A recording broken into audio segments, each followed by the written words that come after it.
It's time for another lap around the track with all the latest in motorsports interviews. Sometimes we get bent feelings, but we can't wait for the Bent Fender Podcast with your hosts, Nathan Conway and Wes Llewellyn. Hello, ladies and gentlemen. Welcome to this episode of the Bent Fender Podcast. I'm Nathan Porkchop Conway. With me, as always, is Wes, the Sway Bar Llewellyn. And that's kind of important because we don't really run those on dirt too much anymore. They do run them on asphalt, and it's important because we're going to dip back into the asphalt high banks there, especially at Kentucky Motor Speedway and various other asphalt tracks with Aaron Abbott, man. He's coming on the show today, and been trying to hook up with him for a couple of weeks, and schedule's finally worked out, and man, I think it's going to be a cool show. I've known Aaron for quite some time, and it's we used to work together, and back in that time, racing was something that never would have crossed my mind. You know, I heard him talking about it in the office and all that stuff, and I just kind of brushed it off and kept on doing my thing. But now it's really cool to be able to sit down and talk to him on something that is very important to him and has become very important to me as well. So it's cool. Well, it's something else too, man, because, you know, this last week you were able to go to Kentucky Motor Speedway. You've never been there before in your life. I was. And record quick 6 interviews. So I did. If you haven't listened to that episode, it is currently live and ready to go for your viewing pleasure.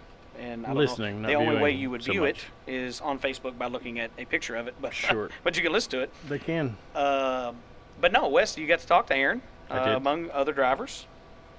You said this, and it's one thing that we talked about. It was found it a little bit more daunting to get interviews at during an asphalt race day than you do normally at maybe your dirt track, where there's a lot of downtime, you know, before the races. Yeah, it was different. It was real different.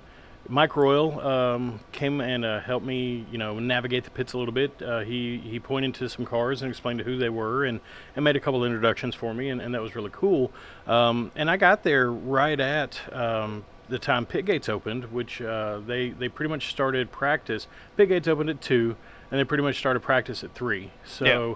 You know, with dirt track racing, you know, at Windy and Cedar where I've been, you know, the gates open at 4 and nothing really, you know, kicks off until 6:45-ish. Right. So, you know, there is a lot of, you know, there's guys in their pits working on the cars and things like that at a dirt track race or a dirt track.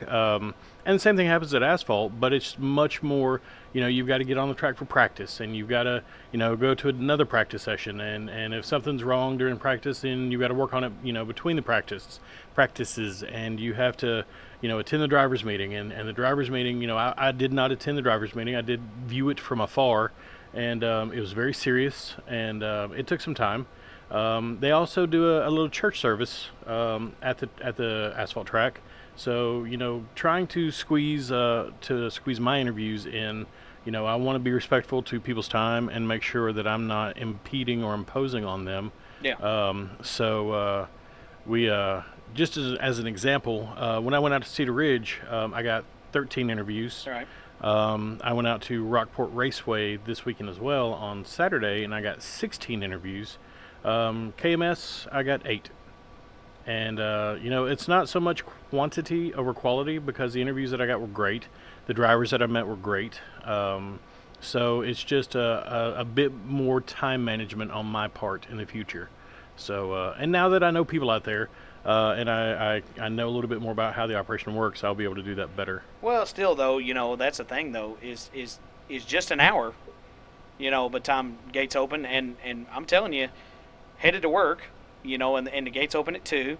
I was headed to work coming down 54, and man, tons of race cars headed out there. So, you know, they all get there, you know, fairly quickly to start their practice sessions and stuff. So, but again, like you said, you only have about an hour. Right. So, I mean, it's not a whole lot of time. But again, what they're doing is important to them because, you know, practice to those guys, whereas we don't really have that on dirt, just the simple fact of the track surface. Right. You know, we don't want to overdo it. On asphalt, you know, the more laps that they put down, the better the surface can get, because if they can get it to take rubber, the track will, you know, rubber up, obviously, but it does help with grip. Oh, for sure. And It's just a cool experience. The whole asphalt, the difference in it. And this past weekend they had a pretty high car count. Yep. One of the higher car counts that they've had in a while. And we got to see some of our dirt track friends running on asphalt. Yeah. James Dockery brought his vehicles out and the Acura and the wagon and ran them both. And Andrew Bull brought his car there. He did. The frozen car was there. It was, and it's a cool deal. And I will absolutely plug this because this is important. And the majority of you guys that are listening to this are dirt track guys. Right. We know that. If you've ever had an inkling, if you've ever wondered what it was like to run on asphalt, Tommy Fisher, Mike Royal, and Steve Edge have all made the offer. If you want to come run on their track, they will give you a set of tires. Now, I don't know if that means those tires belong to you or if they'll just give them to you to run for that day. On a rental basis, apparently. But they will give you a set of Hoosier Comanches to put on your car to see what it's like to run asphalt. Right. And you guys all know James Dockery. You love him. You love to hate him. Whatever it is. Ask him about it. Ask him about his experience and how he was treated at KMS. And get out there and have a good time just like he did. He had a blast. And if you go back and listen to Jake Shown's Not Safe for Work Facebook Live video of his trip through James's Acura during the scrapper race, you know that they had fun. Oh yeah, they did, man, and it was a hilarious video. Again, just if you're watching it with your kids, just be forewarned. There's a little bit of language in it, but he means well. Jake means well, and he had a great time. They got out there and they had a great time. Said a bunch of funny stuff, and it was so hilarious because he's going Facebook Live during the whole race. You can hear James, and he and James are talking through their helmets and talking to just about stuff that don't even matter. And I saw Jake. I saw Jake after the race, and he had a smile on his face. I don't think he'd have jackhammered off. I mean, it was he was just that happy about getting the experience, and it's just it's a different environment. It's a cool environment, and I highly recommend it. We talk about it all the time, supporting local tracks and making sure that you get out there and we practice what we preach. Yeah. Spend money in the concession stand. You talk to the people in the stands, and it's a cool thing. It is a cool thing, man, and that's the thing. You got to experience something. Hey, and I've told you about it, and I've been in Kentucky Motor Speedway a million times, but I told you about it, and you're like, you know what? It's important. We need to do it. We need to get out there. Only a few races left in the season, but they got a big September coming up with the big Memorial Race, 145 lapper. They've got coming up very soon. When you're listening to this, it'll actually be that weekend, the Sunday following this episode when it comes out, September the 2nd. And they've got the Kentucky Asphalt Championship, a race that's been at that track for a lot of years. A lot of big names have won it. If you run in the asphalt circles and know those people. And also, they've got the Bluegrass Classic, 125 lapper Bluegrass Classic. I mean, that's going to be another big race. And, I want to ask Aaron about all that stuff. So hopefully he's going to run those races because he does have a Sportsman car, but he also has a street stock. He does. And there's a scrapper in his garage as well. Yeah. So yeah, is that a street stock car? No, not at all. No, they have a myriad of vehicles that they have an option to run. I just got one, man. We need to step the game up. I was gonna. The guy code is gonna say, step your game up. You got to step the game up because we need a scrapper. Wes needs a scrapper. Maybe. If anybody wants to let Wes drive a scrapper.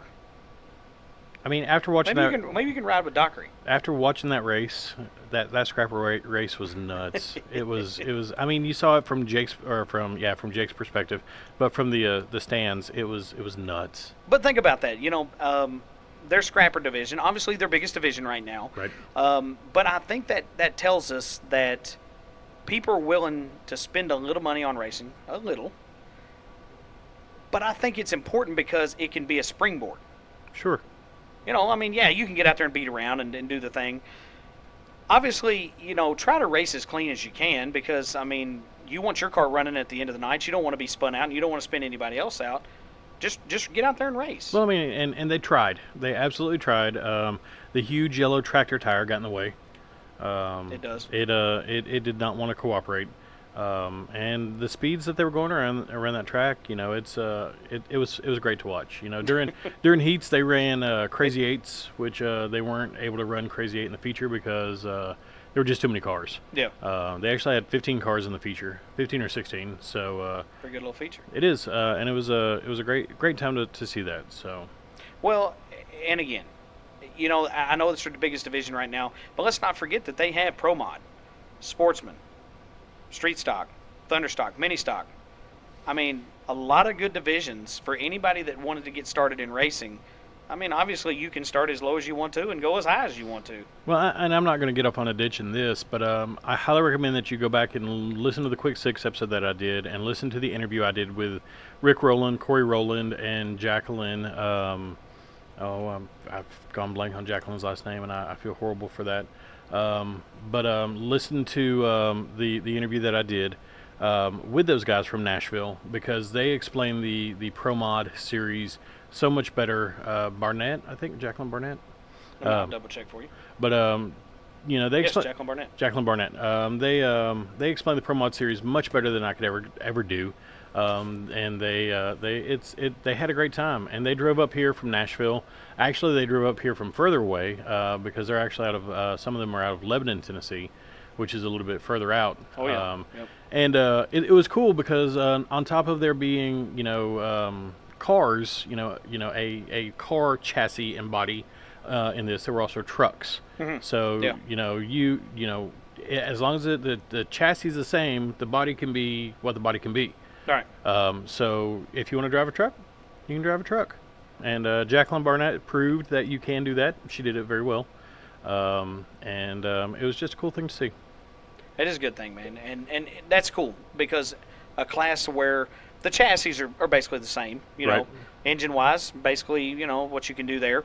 But then again, your body choice is pretty neat. I mean, it's not like just being out here in a street stock and you're going to run a Monte Carlo or you're going to run while you can do that, they are different cars. They are. A Caprice, a Cutlass. I mean, they're different cars. So Right. It's one of those things where that's cool because they're all the same chassis-wise. Set up different, however you want to set it up during your driving style. But again, your body choice is pretty neat. Mm-hmm. So, good stuff, man. Absolutely. Rockport. How about Rockport? It was hot. It was so hot. I don't think they could control that. No, they couldn't. I had a great time, and if you, I will plug. I loved all the interviews I did. I Yep. loved the opportunity that I got to talk with those guys. But there's an interview I did with a young man by the name of Zach Roberts. Don't know how old he is, but listen to his interview. He's a young guy, maybe 5 or 6 years old. Speaks like an adult. I asked what his strategy was to get to the front, and he offered me real, legitimate racing strategy coming out of a little 6-year-old dude, and it was just the coolest thing in the world to hear. Yeah, so any kart drivers might want to go back and listen to that. But they were hospitable. They treated me amazingly well. Josh Tyler and his group out there do a fantastic job putting on those shows. And I can't speak highly enough for them either. We have a great racing community in this area, and I'm always blessed, I guess, to be a part of it, because it's a good thing, and you should be part of it too, and you should be out there, shaking hands and making new friends and all that stuff. Or whatever. Well, maybe I take it for granted a little bit anymore because, it's something I've been a part of for probably about 20 years, and and I've been going to races all my life, and maybe I shouldn't take it for granted so much, and because it has been fun, getting out doing, and with a couple of quick 6 episodes that I've got to do and talk to people that, it's fun, and I'm glad that you're having the same amount of fun because a lot of it is new to you. Well, and I think people that are around me in this racing and everything right now, I think people laugh at me a lot, and they're not laughing at me because they're making fun of me. No. But they're getting to see me experience this stuff for the first time, and it's maybe providing them a little bit more perspective, and maybe helping them, have a little bit more fun watching me have fun doing it. That's a fair assessment. So, I'm going to keep doing what I'm doing. I'm going to keep having fun. And we're going to keep growing this thing We are. because we are now currently well over 2,800 downloads. we are. and on our way to 3,000 and beyond. We are.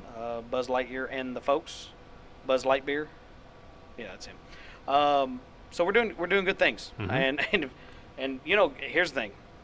We keep telling you guys, big things are coming. I'm telling you, just wait till November the 3rd. And you're gonna find out just exactly what we're talking about.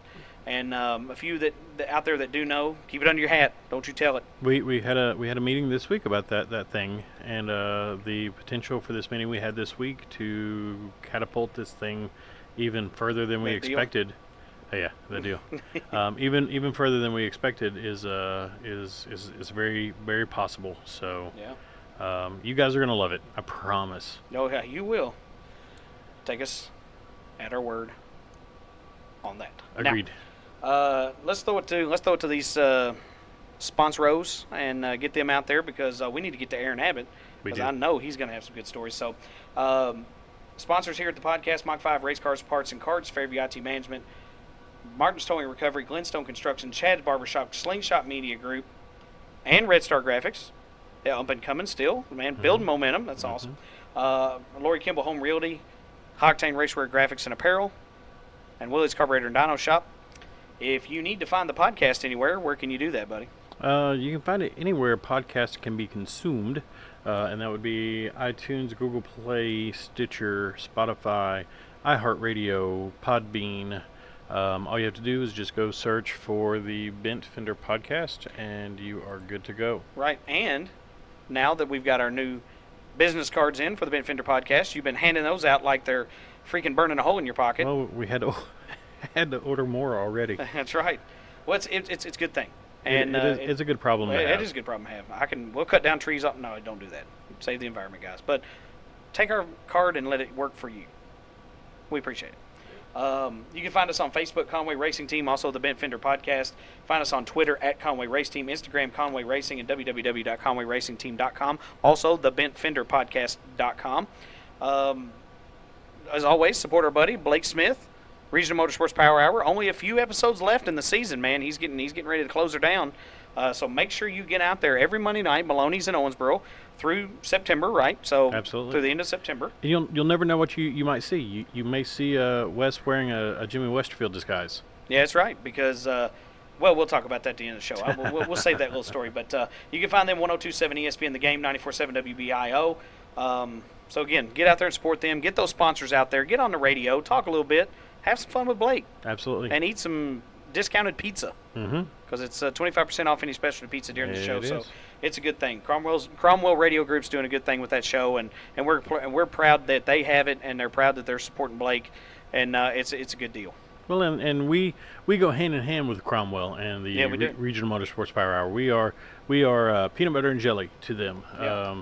You get out on their radio show and you get your time to promote your stuff, and sometimes it's not very long. But then you get on our show and you get to promote it even longer. Well, it's only an hour and a half format that they've got, so I mean it is what it is. They have time constraints. We do not, and we do not work for Cromwell. We do not get paid by Cromwell. We are no way affiliated with their radio station, other than we like to promote them because they have a good product and we believe in it, and it's important to what we believe that we're doing for racing. So it's hand in hand. We're a family. Yeah, we are. We are a family, whether they like it or not. So anyway, well, without further ado, we'll go ahead and close her down here and get back to Aaron Abbott. So we'll throw it to that first commercial break, and we'll come back on the other side with one of the up and coming and established veterans of the asphalt circuit. You know Fairview IT Management is your one-stop shop for all your home computing needs. But did you know they are also one of Owensboro's leading business automation services, offering network automation, system administration, and remote managed support? Fairview IT Management can become your help desk to help you reduce staffing costs and keep your bottom line low. Give Gabriel Kirtley a call at 270-228-4339 for all your business technology needs. And we're back here at Fairview IT Management, sitting here with Aaron Abbott, longtime racer on the asphalt circuit. And Aaron, we appreciate you coming on the Bent Fender Podcast, buddy, and going to tell some stories with us. And thank you for giving up your time to do that. Hey, thanks for having me. Man, we're glad to have you. And we love having. We like being diverse. You know what I mean? And it kind of started out as we did a lot of dirt stuff, and now we're breaking into a lot of the asphalt stuff. And it's been a good time, man. And talking to those guys, since I've been around Kentucky Motor Speedway, as you have, a long time, and it was fun. You know, it's always fun going out there. Yeah, I mean, any racing's fun to me, you know, and any, you know, I like drag racing. I grew up on a dirt bike, you know. Asphalt is obviously where home is for me. Right. But I've run a little dirt before and found out that, you know, I might not be cut out for that. So we decided to stick to the asphalt program for the long run. But yeah, just racing in general, I mean, it's just I've always enjoyed it and loved it. And so any kind of promotion or talk about racing that I can get involved in, it sounds like a good time. Well, that is a very good time for us because we do love to talk about racing. And what we do like to talk about is people's careers. So let's take us all the way back to the beginning, man, and tell us how it all started for Aaron Abbott. All right, all the way back. How you got into it. All right, let's go early 90s. I was just a kid and had an uncle who used to take me to the racetrack. He loved it, was eat up with it, and unfortunately he got killed in a car wreck in 95. So wow. From 95 till early 2000s, I don't remember, unless it was just spontaneous. I don't remember going to a racetrack, you know, steady. Right. And then I started running around with a guy named Kevin Edge. Oh yeah. And Kevin got me convinced in getting into his what they called Hornets back then. So that would have been probably about 2001. Wow. And they had riders back then. I don't know. A lot of people probably remember it, but they ran the double chicane at Whitesville. So you'd basically go through the true turns of 1 and 2 and 3 and 4, but then on the straightaways you'd cut back in and go around a big tractor tire. But on the other side, the cars were doing the same exact thing, so they had a concrete barrier in between. So it didn't crash. Yeah, and the last thing you wanted to do was hit either one of those, you know. So Kevin had talked me into running, and I wasn't even old enough to sign the permission slip. You know, you had to be, I guess you had to be 16 then to sign yourself in the pits. So Dad had to go with me, and my dad and Kevin's dad were friends. So talked me into it, you know, and actually I wanted to do it. I had to talk Dad into it, and he was like, okay, let's go down there. So we paid to get in the pits, you know, didn't have to do anything. And it was a special that night, and something that I reflect on now that I think's funny compared to where racing's went on what people consider a special now. Right. And the payout to what it was then was the winner got a plastic trophy and a helmet. That was it. That was a special. That was their special for the year. Wow. I mean, there was no money involved in this class, you know. And so, and I think if I remember correctly that night, there was at least 24 cars that started that Hornet feature. Right. So 24 guys racing for a $3 trophy and a helmet, you know. and I'm not. And the helmet itself, you know, was probably $189, $200, somewhere in that ballpark. You know, not bad, but yeah. That was their special. Right. You know, you look at it now to what a special is and what everybody expects a special to be. And, oh yeah, big money, and yeah, you know, and you have, you know, you got promoters who put the big money up, and 8 or 10 cars show up, and not just 17, 18 years ago, 24 cars show up for a trophy or for a helmet and a trophy. But anyway, and so he's right. Yeah, so we get to talking about it. You know, we're down there in the pits, and Byron, Kevin's dad, he comes up and he's like, you know, telling my dad, he's like, you know what Kevin did last week, right? And Dad's like, no, yes. He's like, well, he hit that loader tire in the middle of the track and flipped it over on its top. And Dad's like, you didn't tell me that. And I'm like, well, I didn't figure you need to know that information. Yeah. Of course, that didn't change anything. You know, Dad grew up racing dirt bikes and doing hare scrambles and whatnot. So he never raced cars, but he grew up, so he's been around it, and he wasn't too worried about it. So got in the car that night, and I think we started mid-pack, and first time around that tire, we got spun out. So we're sitting there, and cars are coming at you, and you know they didn't throw cautions. Yeah. Unless somebody was upside down or on fire or hurt, you know. So right. Kind of let it go. So finally, everybody cleared, and we spun back around and take off. And you know, Kevin said, "Tell me when there's call. Tell me where the leader's at." You know, so we're going right there, and I knew who was in the lead, and so we're running this race, you know, whatever. And I thought we passed the leader, but with all that congestion, I wasn't for sure. And long story short, we ended up winning that night. And so Kevin won the helmet, you know, and it was all. And so that's the initial start. And for me, I actually at the track, on the track. Right. It's the first time I ever been on the track, you know, and I wasn't even driving. So then the next year, Kevin moved to street stock. Wow, that's a big jump. Yeah, that's where he went. So he went from Hornets to street stock, and so I helped him all that summer there. Right. And then the next year, street stock got even more cars, and then so he went from having a decent street stock to making sure or building a front runner street stock. Right. And so I kind of started talking to a buddy I worked with at IGA. His name was Aaron Borman.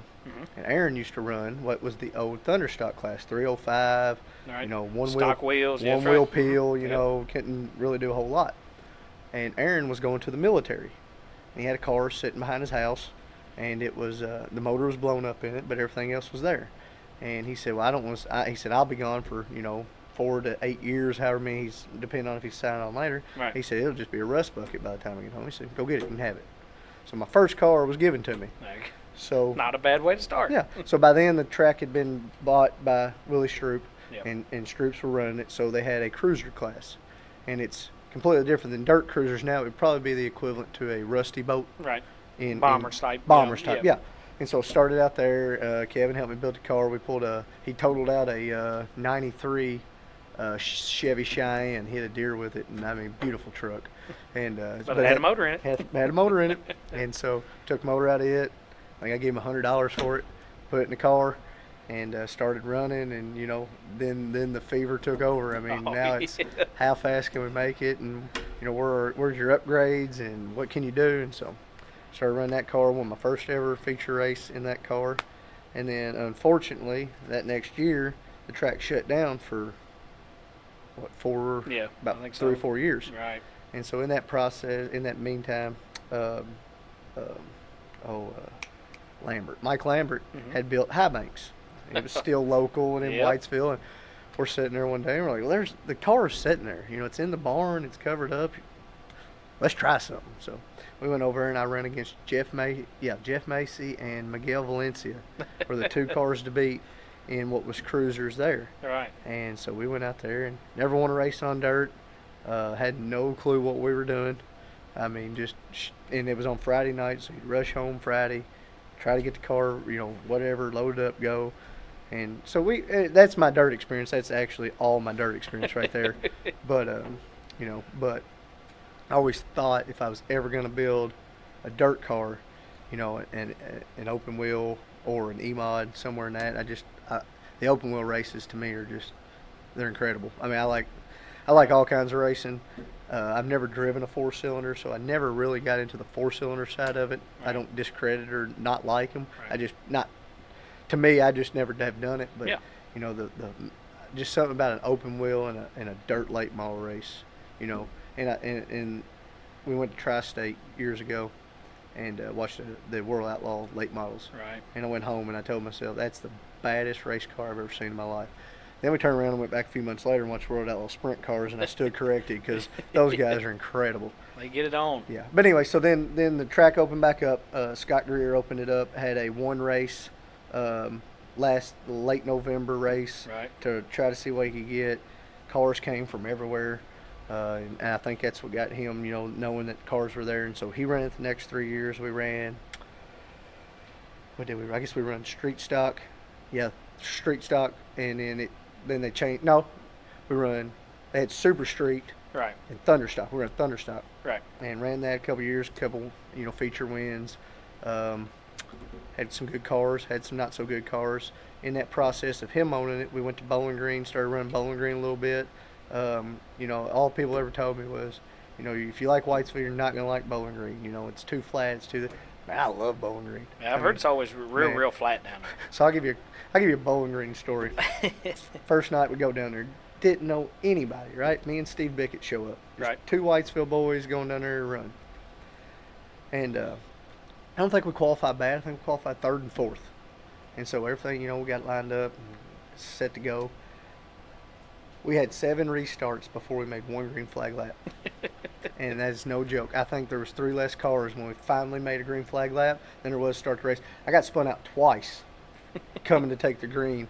And at one point in time, the guy pushed me all the way to turn 1 Wow.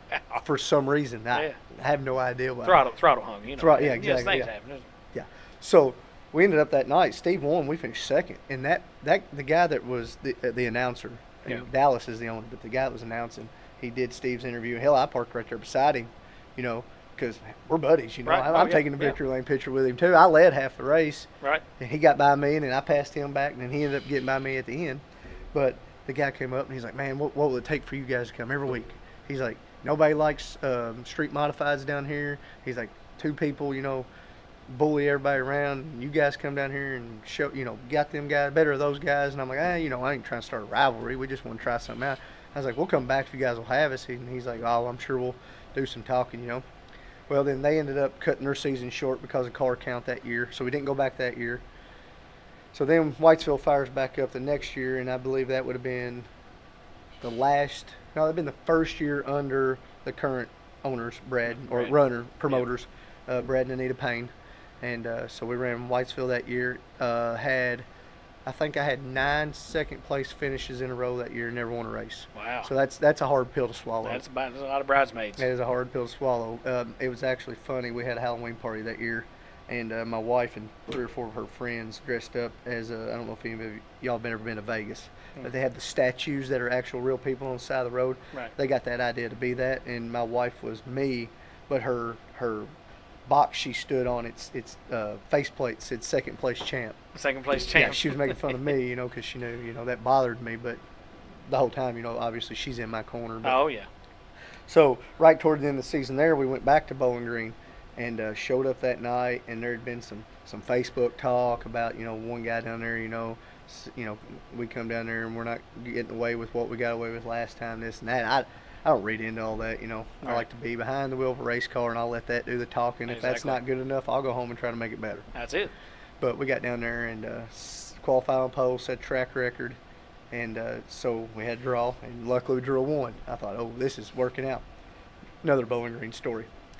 We're going around for pace laps.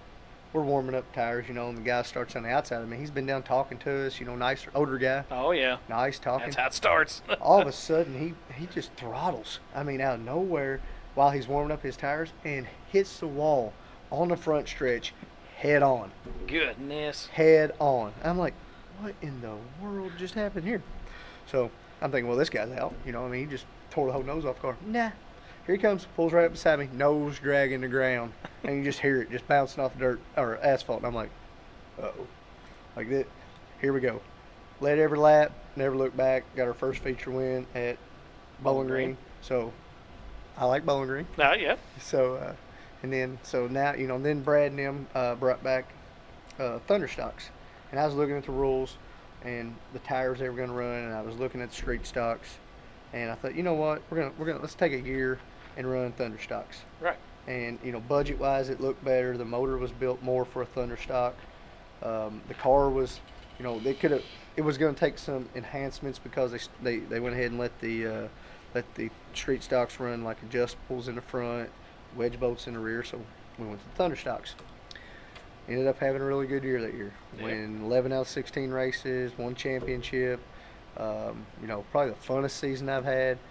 And so that was 2012.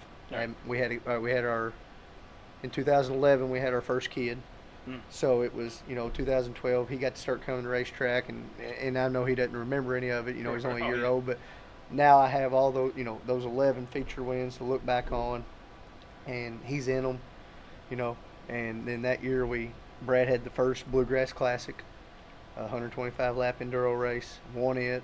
Right. And then so then the next year moved back to street stock, a couple feature wins, won the Bluegrass Classic again. Nice. So we had that going. And then the last 2 years prior to this one, run the street stock, was fortunate enough to win the Martha Payne Memorial. I guess the only one they've had. Right. It was right after Brad's mother had died. Right. And so they had a 100-lap Martha Payne Memorial. And if he had it again the next year, I was going to ask him not to put it in the middle of July because it was miserable. Oh, yeah. But we run it, had a good car count that night, won it. Fortunate enough to lead all 100 laps. So I guess I'm kind of going through the punchline of the wins that mean the most to me. Oh, yeah. Yeah, absolutely. And so not all wins, you know, you want to win every time. They'll feel good. But some of them, you know, they're kind of got that added feeling. And, you know, to see Brad's family come out, Ernie presented the trophy, you know, it was his wife. Right. And, you know, that meant a lot. You know, there's some emotion built into that. And I really like that. You know, obviously I didn't like the reason we were having the memorial race, yeah, but the fact yeah. that we were having it and all them come down and, you know, handed the trophy, handed the check, you know, that was really cool, and I thought that meant a lot. And then that year we started kind of going and playing with Highland Rim. Right. And started running some races down there. You want to talk about a high bank, fun asphalt track. Highland Rim is fun. And Whitesville's fun, but just something about Highland Rim, it's a bull ring. Yeah. Like Whitesville, you seems like, you know, you get in trouble or you get into a guy, you got time to spread out. It don't happen at Highland Rim. They got an inside wall and they got an outside wall. I heard it's like pinball down there. And the first night we went down there, I found both of them. They had I guess it might have been a 1,500 to win, 100 lap street stock race. Super stock's what they call it. Right. And we called them, you know, and they agreed to let us run Whitesville rules and everything. So it was cool. We went down, didn't know what we was getting into. I'd never even been to a race to watch a race at Highland Rim. So anyway, we went down there and watched and raced it, unloaded. I think we were 8th quick. Steve was 7th quick. You know, so me and Steve went. Evan Birch went. Right. Evan had been running down there a little bit before though, but he was there. So we had a few Whitesville boys, you know, and so I felt pretty comfortable there. Running 6th with 14 to go, and Evan got, you know, into a incident going into one. Well, we all went to avoid him, and I didn't get out of the way quick enough, and I caught the nose of his car. Ended up rim riding the side of the wall on the top side. Almost took out a billboard. Finally, it sets back down. You know, car's not trash, totaled, but it couldn't be raced anymore that night. So I thought, man. And everybody's like, "You gonna come back here?" And I'm like, "You damn right." I mean, it ain't gonna get the best of me. I mean, we had a good car. I was running 6th. I can't let the wall win. Yeah, out of 23, we were running 6th. Never been there a day in a row. Right. So anyway, we kept going back and learning a little bit about the track, and was fortunate enough finally to go down there one night. They had a 50-lap street stock Sportsman split, dual 50s. Right. And we went down there and we won the super stock special. That was a cool deal. Every time we went down there, we got treated fair, no problems. I mean, they were happy to have us. We was happy to be there. Just haven't been back. Last year we were on a limited schedule in the street stock, just due to kids kind of taking on baseball and trying to mess with the Sportsman. So we didn't go down there last year. I'd still like to go this year with the Sportsman car.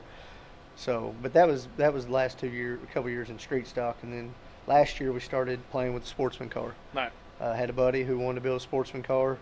We bought a chassis from Eric Brooks, long-time asphalt racer. Right. And brought a chassis from him, somewhere to get started. Got a motor built, started playing with it, took it to Bristol. First time the car ever even seen a racetrack. We decided, let's run Bristol Motor Speedway. Yeah. I mean, if you're going to run something, I mean, you know. I guess, because I look back on it now, I'm thinking, that was dumb, you know, but at the time, we was like, oh, we got to get ready for Bristol. Oh, we'll make it, you know, we'll get plenty of laps in at Whitesville before we go to Bristol.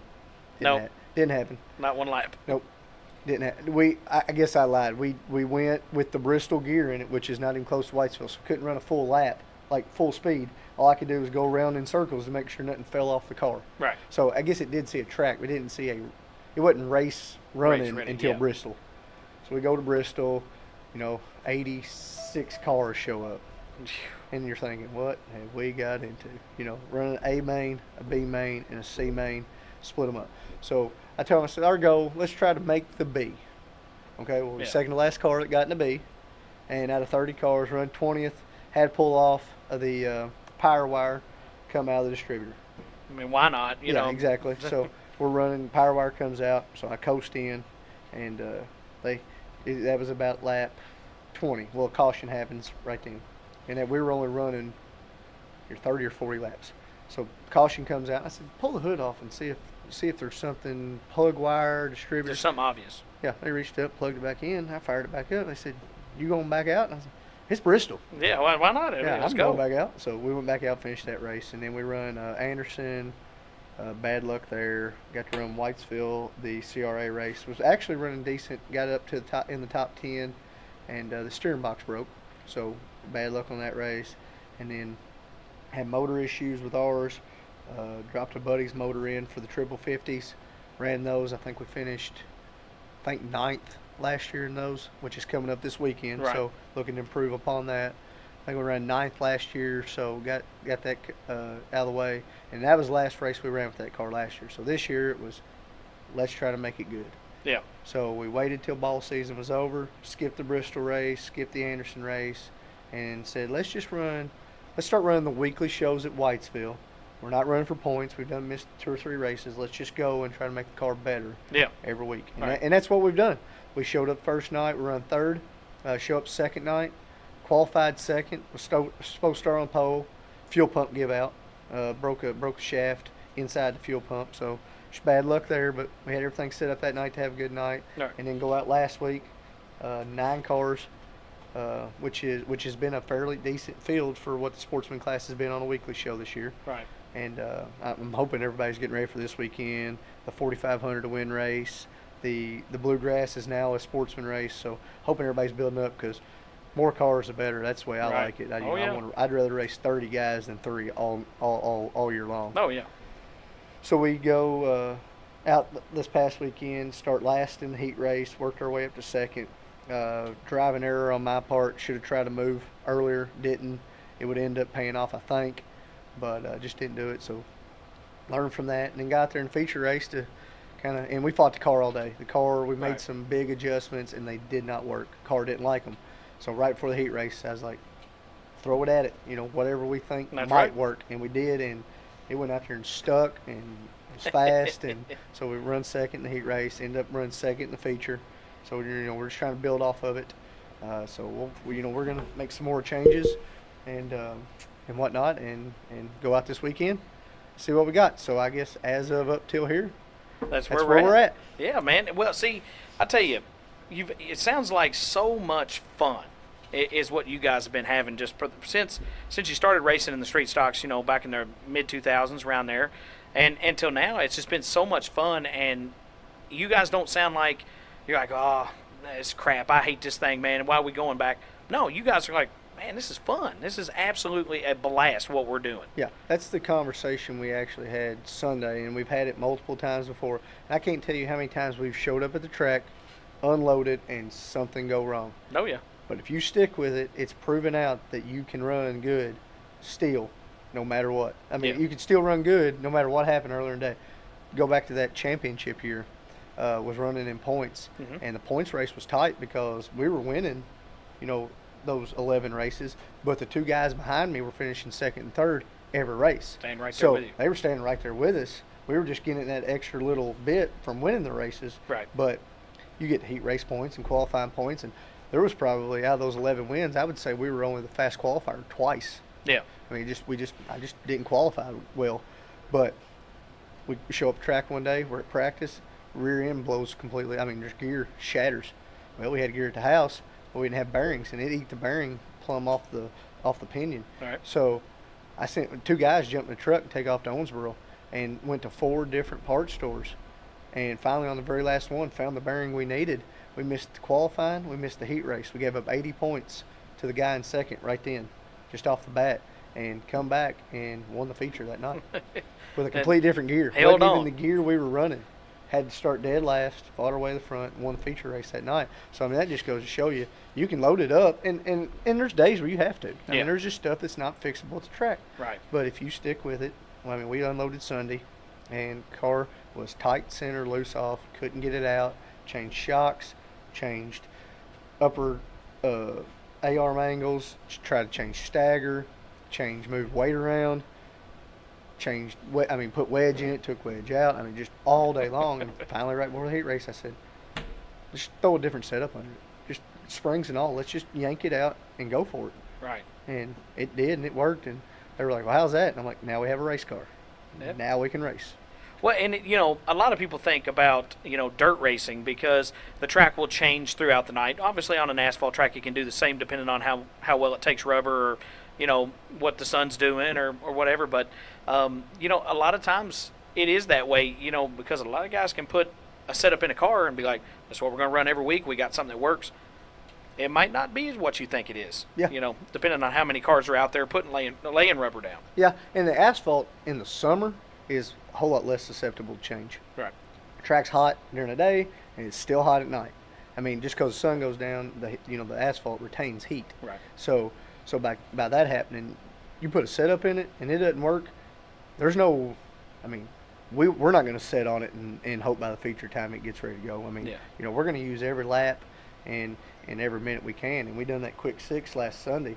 And I was going to tell you earlier, it's a good thing you caught me earlier, because had you caught me in the middle of the day, I wouldn't have blown you off. But I don't know how many questions we'd have got through, because, I mean, it was constant. Just go out and practice, come in and work on it. Go out and practice, come in and work on it. And half that was scratching our head, because, what we had under it has worked before. And it just, this set of tires, and, that day it didn't work. And so. Well, and I think a lot of people don't understand maybe the way the asphalt race days are different than dirt. You don't want to get cars out too early on a dirt track, because you can lose the track and it gets rough and dry. But on an asphalt track, starts early in the day with practice, several sessions of practice, and then, drawing. I guess I don't know if they still do it out there, but do they draw for feature start? They do in the lower in the lower classes, in the Sportsman, street stock. Well, actually, I think maybe the only one that does draw now is right now currently scrappers. I believe Brad's letting everybody qualify to, Nice. Try to earn their starting spot. That's good. But we have 3 rounds of practice. We have qualifying, and then we have heat race and feature race. Right. So I mean, you do have a lot of the potential to get a lot of laps in during the day, instead of just maybe running a 7-lap heat race and like we would normally do, 7-lap heat race, 15-lap feature, that's it, then you go home. But you guys could run 100 laps in a day. I mean, it's not impossible. Yeah, on a 25 lap feature night, you're easily going to put 50 to 60 laps down if you use all the practices or feel like you need to. You're going to put that many laps down, a night. Yeah.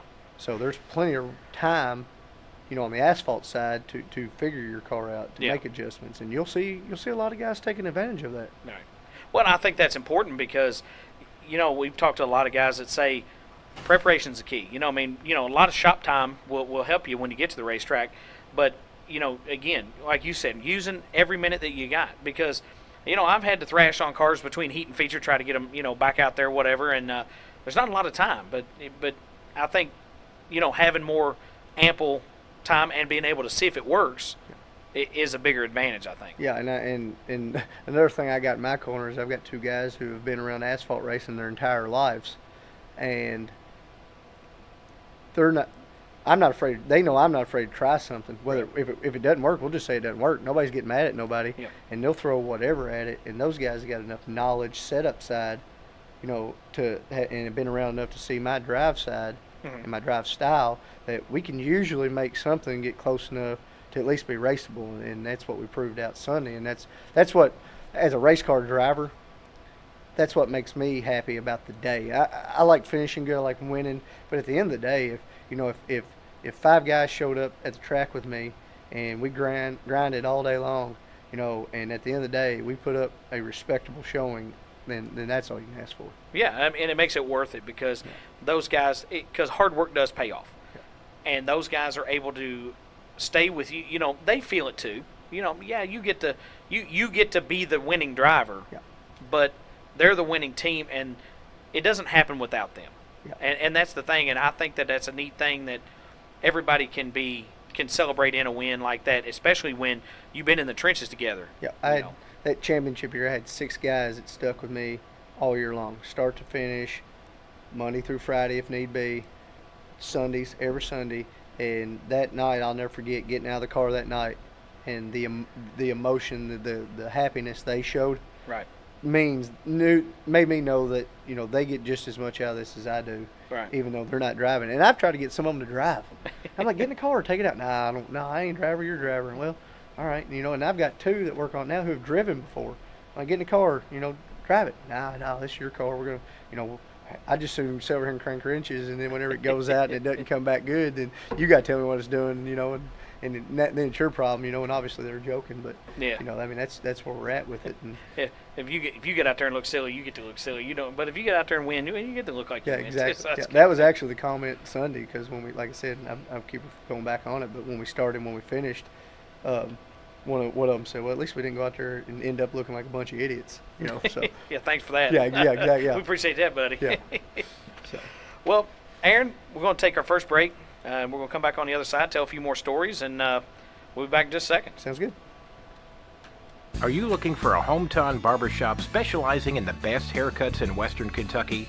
Master Barber Chad Thompson has everything you need to keep you looking sharp for not only your special occasions, but for every day as well. Offering a line of haircut products to take care of your hair between cuts. Walk-ins are welcome, and you're always going to find friends and neighbors at Chad's. You can find Chad at 10655 Highway 764 in Whitesville, Kentucky, or you can give him a call at 270-903-8183. And we're back from the break here, sitting at Fairview IT Management, still sitting here with Aaron Abbott. I don't know why you would leave, right? Right. I hope you don't leave. No, we're not going anywhere. I want to take it back for just a second and tell us about that first time behind the wheel of a race car there at Kentucky Motor Speedway. First time behind the wheel was a practice session for when we ran the cruiser car, and there is a fitting or a plug that goes right beside the oil filter that has to be in the car.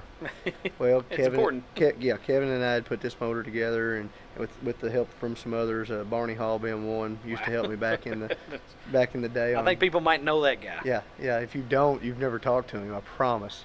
But apparently, I guess the dirt daubers had got inside there and plugged that, right?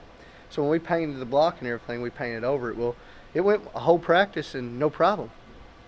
And then the next practice we go out, and all of a sudden the car's in smoke, and I'm sliding all over the place. I don't know what the hell's going on. And we pull in, there's oil stream everywhere. Track crew's not real happy about it because they're out there cleaning up, trying to have first practice of the year. And it's Kendall. I don't know how, I don't even know if they even still make Kendall oil, but that might be the slickest stuff known to man. And I think it was still slick Sunday when we showed back up. But that was a rush, but I was scared to death. I didn't know what I was doing. So we get out there and we actually get to running that first feature night, because back then we didn't run heats. And we run that first feature night, and I started fifth. No, I finished fifth. I don't remember where I started. But I was running with a longtime racer. I can't remember his name right now. I think it was Steve White. And, Steve was real nice to me and come over and talk to me. And Steve finished fourth and I finished fifth. And I just tried to get behind Steve and just watch, what Steve was doing every lap and where he ran. And so that kind of led me. And then the next weekend we go out and finish second. So I grasped onto it, in that car pretty quick.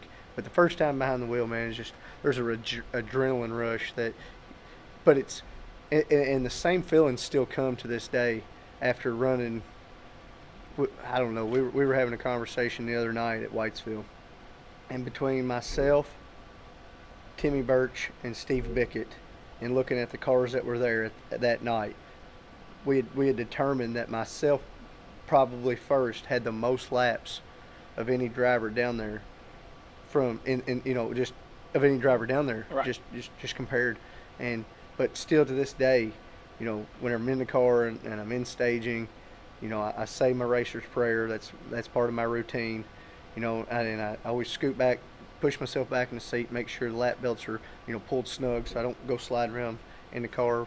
And then after that, those warm-up laps, just everything's going through your mind. Oh, yeah. Just how am I going to make this move? And you're playing out the race in your head, and it never goes to plan. But you can't keep from doing it. No, yeah. And so that same rush, that same nervous feeling is there. And you take the green and drop off into one, it's over. Oh yeah. All the thinking's gone. Now it's just racing. Well, I think a lot of people that maybe have never driven, and we hope plenty of those people are listening to our show here, but plenty of people that have never driven don't understand what it feels like. Nope. And you do. You sit in that staging lane and you're like, you get those butterflies, and but it's time to go to work. Yeah, that's the quietest I am all day. I promise you. That 5-minute span of getting in the car from where you're parked at to pulling up to staging, right. To get ready to pull on the track. That's the quietest I am all day long on Sunday. And it does. It's humbling. Yes.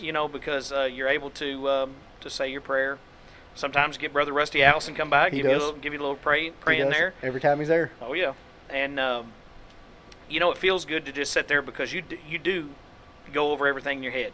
Okay, I got to make sure I'm in the right gear to start the race. I got to make sure this belt's tight, that belt's tight. Am I comfortable? Yeah. Do I feel good? Well, did I pee before I got in? Yeah. And you're also looking, you're thinking, I'm faster than that guy. You know, and this guy's faster than me, or Right. you know, he's been faster during the day. They qualified better. He's starting behind me. You know, the guy right in front of me, you know, he didn't have such a great heat race. You know, so is he still having those problems? And if he holds up this line, like when am I going to be able to get in the outside line? Vice versa. Oh, yeah. Or if you're in the outside line and you got a car starting in front of you that's not as fast as the cars on the inside line, you know, how quick can you get down? You know, and it never plays out. You know, and you can even talk to, I don't know how many times me and Steve Bickett have conversations. You know, and you're like, you know, if I get a gap, you're going to let me in. And you're like, oh, yeah, you know, I'll let you in. But the gap never seems to present itself. You're not going to let up and let the guy in, Oh, you know. yeah. But, you know, you're not going to run up into him just because he came down. But, you know, it never plays out. You can talk strategy. You can talk all that you want. But on this level, local short track racing, that strategy stuff's out the window. And it does sound good in your head, you know, and you're like, man, that's how I'm going to do it. I know how I'm going to do it. And you're right, it always is different. And but we've seen, and you know you have as well, anything can happen. Yeah, I did it Sunday night in the heat race. We started fourth, and they inverted. So the fastest car in the second heat starts last. Right. So we were luckily the fastest car in the last heat, so we started last. And so I'm like, okay, you know, in qualifying, which doesn't necessarily mean anything, I'm like, I'm faster than these three guys. These three guys sometimes don't get to race for a feature win. So they're going to run for a heat race win hard, because that's what, you know, that might be their chance for the night to get their win. So I thought, I'm gonna lay back. We hadn't had a great car all day. You know, let's just see where we're at. Well, we take off, and all that's out the window. We went in the first corner.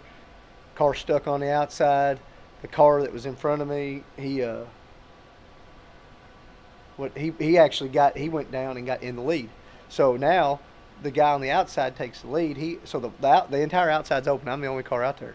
So I passed third place car, I passed second place car. Then the gap opens up, so I drop in behind the first place car. Right. Well, that's where I should have started strategizing then about how to get the win, and I didn't do it early enough. But I decided on the very last corner of the last lap to go ahead and throw it in high just to see where I come out. And if I'd have done it a lap early, I think I could have got him. So the strategy of laying back and just figuring out the car, once it's stuck one time, you're like, well, hey, now we're racing. You Yeah. know, so. If it had been 26 laps, Oh, yeah. you know, we'd have had it. Yeah, you know, we were back going out. somewhere, yeah.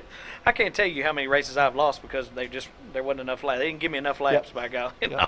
But no, you're exactly right, and that's, you know, you got to think on the fly in a race car, and that's the fun part about it is a lot of people don't think that there's a whole lot of work involved, but it's not just physical; it's mental too. Oh yeah, I don't know how many people have, you know, told me, you know, you talk about racing with people who don't go to the racetrack, and they're like, I think I could do that. I'm like, you know, I'm not saying you couldn't, Yeah. but there's more to it than just getting in there, going around the circle, you know. I mean, there's just so much more to it than that. No, it is. It's not And just gas brake, and turn. You Yeah, know? and then you get people who, you know, are selling a car, and then the guy gets upset whenever, you know, he buys the car and it didn't run as good as it did when the last guy owned it. And, you know, oh, he changed this, or he must have done this, or he didn't sell me what he told me. And, you know, that might be the case in some, Yeah. but that guy has put hours and hours into that car. Mm-hmm. You know, and I know guys who I can get in their car and not run near as good as they can. They can get in my car and maybe run better and maybe not run as good in my car. You know, and it's just you learn what you got, and then that's what you're racing, and that's what I love about it. And all the cars are different, and all the drivers are different, and I think that's where, you know, your driving comes into it. And you're right. We could trade cars, and I might not run worth the crap in yours, and you might not run the crap. You might run real well in mine, and I run real well in yours. So it's just never know, and it's a driver factor. Yeah. Because you're right. That guy sat there and he played his hand out on his car based on what he needed or how he drove, or, you know, because again, you drive probably different than I do. I drive different than you do. It's different. Yep. You know. And what I've, you know, like asphalt, you know, and the dirt races, I've been to a lot of dirt races, watched a bunch of dirt races, helped guys on dirt cars before. What I've seen on dirt is it seems like you got more passing opportunities. Mm-hmm. The track can be just as fast bottom and just as, or faster bottom, but you can still make a move on the top, or faster top and make a move on the bottom, vice versa. And, you know, if you go watch a lot of these dirt races, I think one thing that I've seen just watching dirt races is you'll see a lot of guys get up against the cushion, and that's where they make all their speed. But what I think is interesting is if you watch Tyler Nicely, he keeps her pinned on the bottom. And, he'll go up there if he has to, but he seems like he likes that bottom, and he Right. makes it work where other guys can't, and that's his drive style. That's right. Doesn't mean his car is, got 800 more horsepower or anything else. It just means that's where he likes it. He's got his car figured out there. On asphalt, typically you're going to have a groove. On a high bank track like Highland Rim, you can make the outside work. You can make it work at Whitesville. It's just it's not a where you want to run all night long, Right. because eventually you're just gonna wear all your stuff out. Right. What I like about my drive style and the way that I've learned my car is I like the outside. I've got no problem taking it up there, and if the car handles up there, I'll stick it up there anytime I feel like I can. And usually if you've made that decision, you've got enough gap behind you. If it doesn't work, you drop back in line. But that's just the things that you got to figure out with your car. And some guys, they'll keep that car pinned on the bottom all night long, and and never even think about going up there. And that's how they've got their car, and that's where they like it. But Right. So Well, that's from somebody who likes to run the top side myself, and of course that's on dirt. It's a lot more fun, and to keep that momentum up, I think it's more important to do that. But then again, you got to go where the grip is, Yeah. and your car might not like the bottom; it might like the top, and it seems like it just suits your driving style to kind of come in there and be a lot more free to do whatever you want to do. And the good thing about it is you're not afraid to try something. So the way what you just said, the way I view that is basically run the high side on dirt is offense. Okay, Yeah. you get the keeper packed in.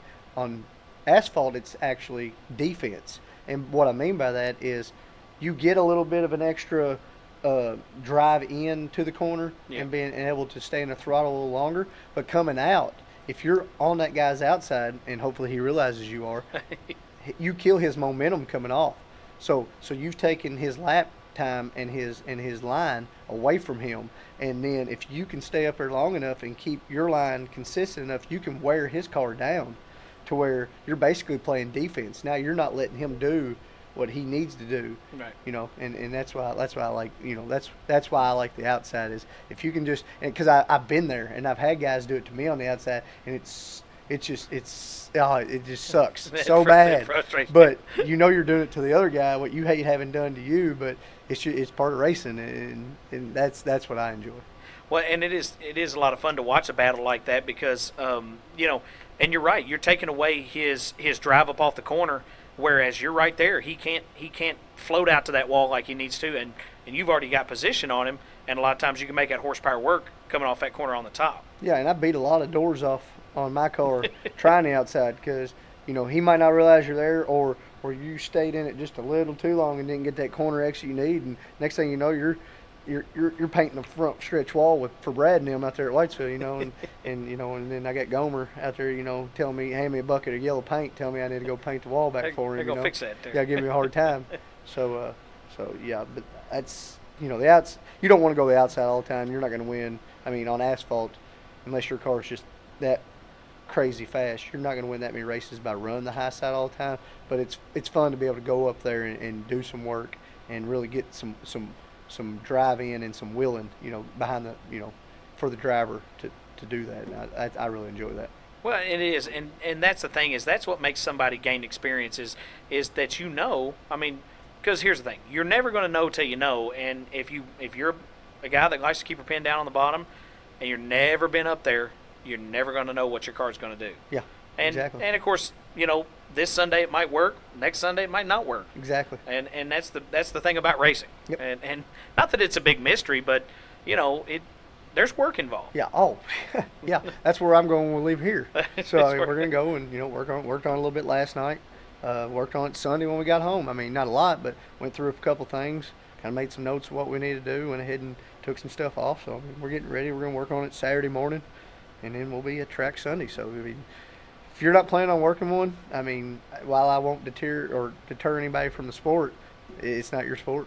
I mean, come to the racetrack, watch. But if you go from being a spectator to wanting to be a driver or a car owner or whatever, if you're not willing to put in the time, then don't even do it. But I'll tell you what has helped racing, in my opinion, and I know you guys see it, that's kind of taken that part away to get people in the door, is this scrapper class.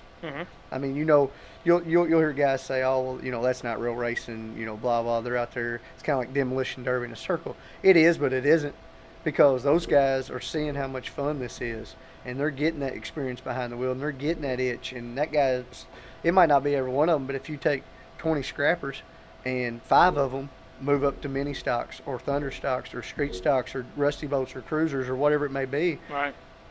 you're just building those classes. So the scrapper thing, while I'll be honest, at first I thought this is just going to tear up a bunch of cars and leave stuff all over the track. And it does do that. But at the same time, I see so many, I just see how many people just come. And you watch the fans in the stands when that's going on, and that's you know, they got their drivers for their classes that they like to watch, but when it comes to just entertainment and getting your $8, $10, $12, $15, whatever it is worth that night, that's where it's at. Just people up there, they're just going nuts, screaming their heads off just because, I mean, and you hear it from the stands, and people are just having a blast. Yeah. We watched it a couple weeks ago. We were there and we were fixing to leave, and scrapper race was going out, and I said, well, I'm gonna watch about 2 laps of this, and then we're gonna hit. We watched the whole race. I don't know if I've laughed that much in the whole year we've been, you know, at the racetrack. And then my little brother and his buddy end up getting one, and you know, we're giving them a hard time because they don't even know if the car's gonna run long enough to even compete. They go out there and win the heat, and they're all big-headed, you know. Then they actually go out and win the feature as well. Right. And so he thinks, you know, and he's obviously just being comical, but you know, he's saying, you know, that, you know, Earnhardt had to start somewhere, and that's where he's at now, and everything he learned. He's just being goofy, but it's fun to watch, and those guys having fun. And it's more cars at the racetrack. It's more people at the racetrack. Right. He's brought now friends of his who probably didn't go to the racetrack before, and the sport hopefully can continue to grow off that. And plus, you're going to see, you know, not only are you going to see something crazy like that, you know, a lot of fun, and relatively cheap. Yep. You know, in the scheme of racing. Oh yeah. It's relatively cheap, Yeah. and you go out there and have $300 or $400 worth of fun. Yep. But the beautiful thing about it is they're there, and they're like, oh yeah, we're going to watch the scrappers, you know. But then they get to see the Sportsman class, the street stock class, the thunder stock class, and the mini stocks, and now the pro mods. Yeah. And it's a lot of, there's a lot packed into the night that you didn't know you were going to see, especially if it's somebody you're bringing that's brand new. Yeah. And it's a good thing. And what's cool about it is, you know, like we're trying to introduce, and not introduce, but trying to, you know, getting women in the sport, and girls, little, you know, young girls, and you know, and people, while we'll talk on a national level, while people, you know, will criticize, or you'll hear flap about how Danica couldn't drive, what she did do though was pull in a whole nother, you know, spectator view into the sport with the female. And now, you know, they're having the lady scrappers, so you get, you know, and Whitesville's had 3 or 4 cars run it, you know. And that's, while that's not a lot, that's 3 or 4 more than they had, you know. And yeah, they're running somebody else's scrapper car, but it's getting them involved. And you know, now maybe next year they'll want to get one and run the full scrapper thing. And there's on dirt, I know there's a lot more females, you know, and you'll read about them. They're driving late open wheels and you know, stuff like that. So that's great for the sport. So, well, and it is nice. And you know, by all means, don't take it as we're saying that, you know, ladies just need to have their own class. If the ladies want to come run with the men, they are more than welcome anytime. Absolutely. And I'll tell you right now, sometimes they can flat out drive the men. Yeah. Absolutely, and I wasn't meaning it like that either. No, I get you. Yeah, and I know, but it's cool that they have their own class where they can kind of build competition amongst themselves and amongst their peers, you know. And in the same way with, like, whenever you have, you know, the there's some tracks, Whitesville's doesn't have it, but there's some tracks that'll have there's an actual age limit on how old you can be, kind of like the go-kart series, you know. And that's great because you're running against the same experience level, and you know, that you have. And you know, and I think I've read on, I haven't been over there yet this year, I intend on trying to get over there, but I read where Rockport's has just numerous amounts of go-karts. Yeah. You know, and that's a track that has been on and off the last couple of years with open or not open because of go-kart count, you know. And that's something that's great. I mean, because, you know, while some people stay in the go-karts their entire adult life, which is great because it's still racing, a lot of them will move to, you know, dirt or asphalt, street or stock cars. Right. So. Well, we've kind of touched on it, and this is something I always ask everyone. You know, if you think back on your career, and like I said, again, we've already broached it a little bit, but what advice can you give to, because obviously the point is of racing to have fun, but it's to grow the sport. And I realize that we got the same 25, 30 guys that come out and race at Kentucky Motor Speedway every Sunday, but we need a new crop of people coming too, because some of these guys might not race for, very many more years or whatever. So what advice do you think that we can give to get these kids off these cell phones, off them iPads and things like that, and get them to look up and take an interest in auto racing or motorsports? Yeah.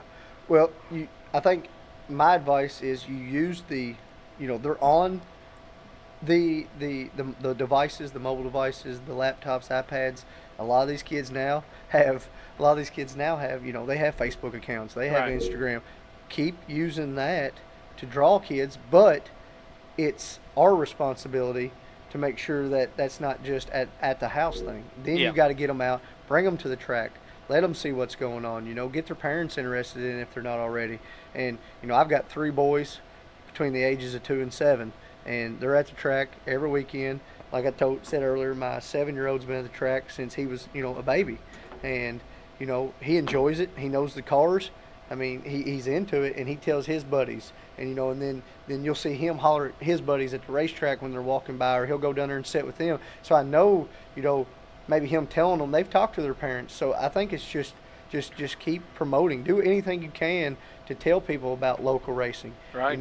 Even if you can't go and race every weekend, it's not so much, I don't think, it is the money. That keeps the tracks open, and I get it.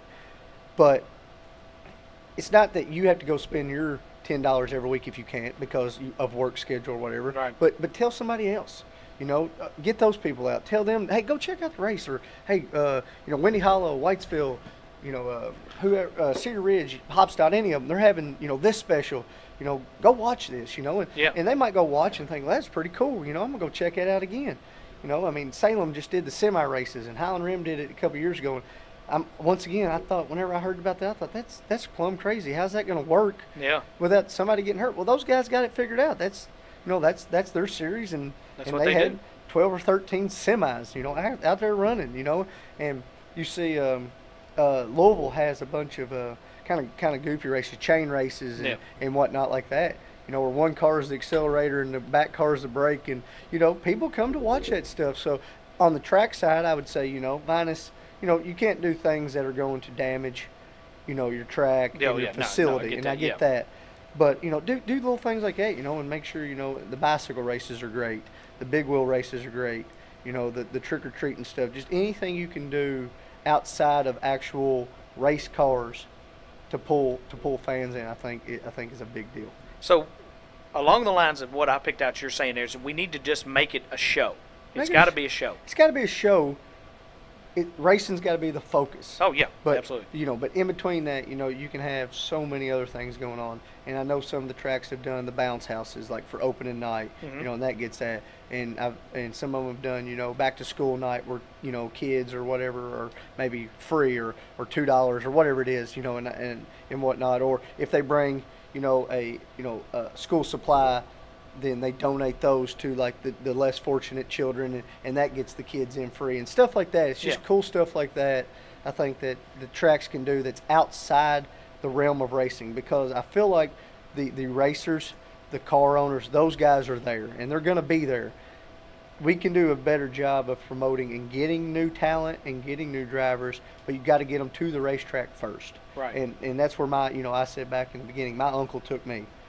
My dad didn't race, but my uncle took me, and I remember going to Whitesville, and I'll throw out names. I remember watching Bruce Birch run, Frankie Bartlett, those guys. I remember watching there was 2 brothers, Utleys run figure eights out there, goodness. And then Budman was out there running figure eight, and then they had the school bus figure eights. The night the school bus figure eights were at Whitesville, you couldn't find a parking spot or a seat.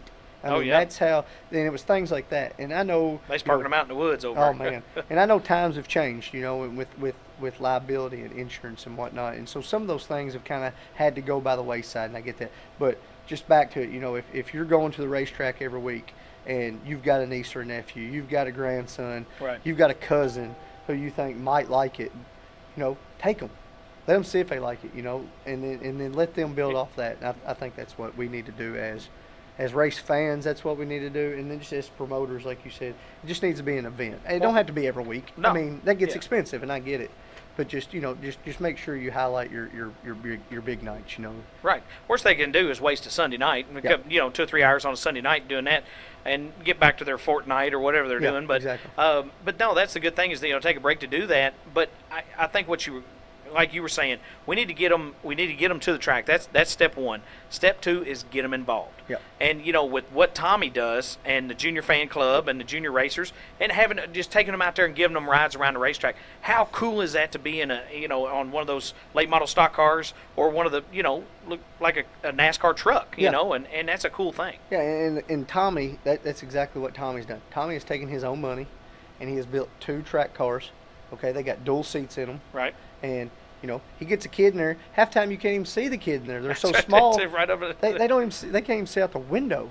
But they're in there, and man, I've been down there a couple times helping kids get in and out. My kids have done it. You know, I've just been down there talking to Brad and the truck pull up. I've never seen a kid get out of there without and not have a smile on their face. Oh yeah. You know, and that's just, you know, they're going to want to go back and do it every week.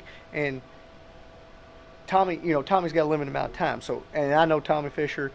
You won't meet a nicer guy at the racetrack, and he's going to try to get every kid in that time slot that he can, and what Tommy does there is, you know, is great. And you'll hear some people say, oh well, they drug out intermission too long. Well, get over it, because what Tommy's doing is trying to build this sport, and Tommy's not making any money off of it. He's not charging for rides. All you walk down there, you get in line at the gate, and in the 15-minute or 20-minute intermission, they'll run as many kids through as they can. That's right. And that's all. That's just Tommy being Tommy. And they'll holler for them and say, hey, anybody wants to come down here?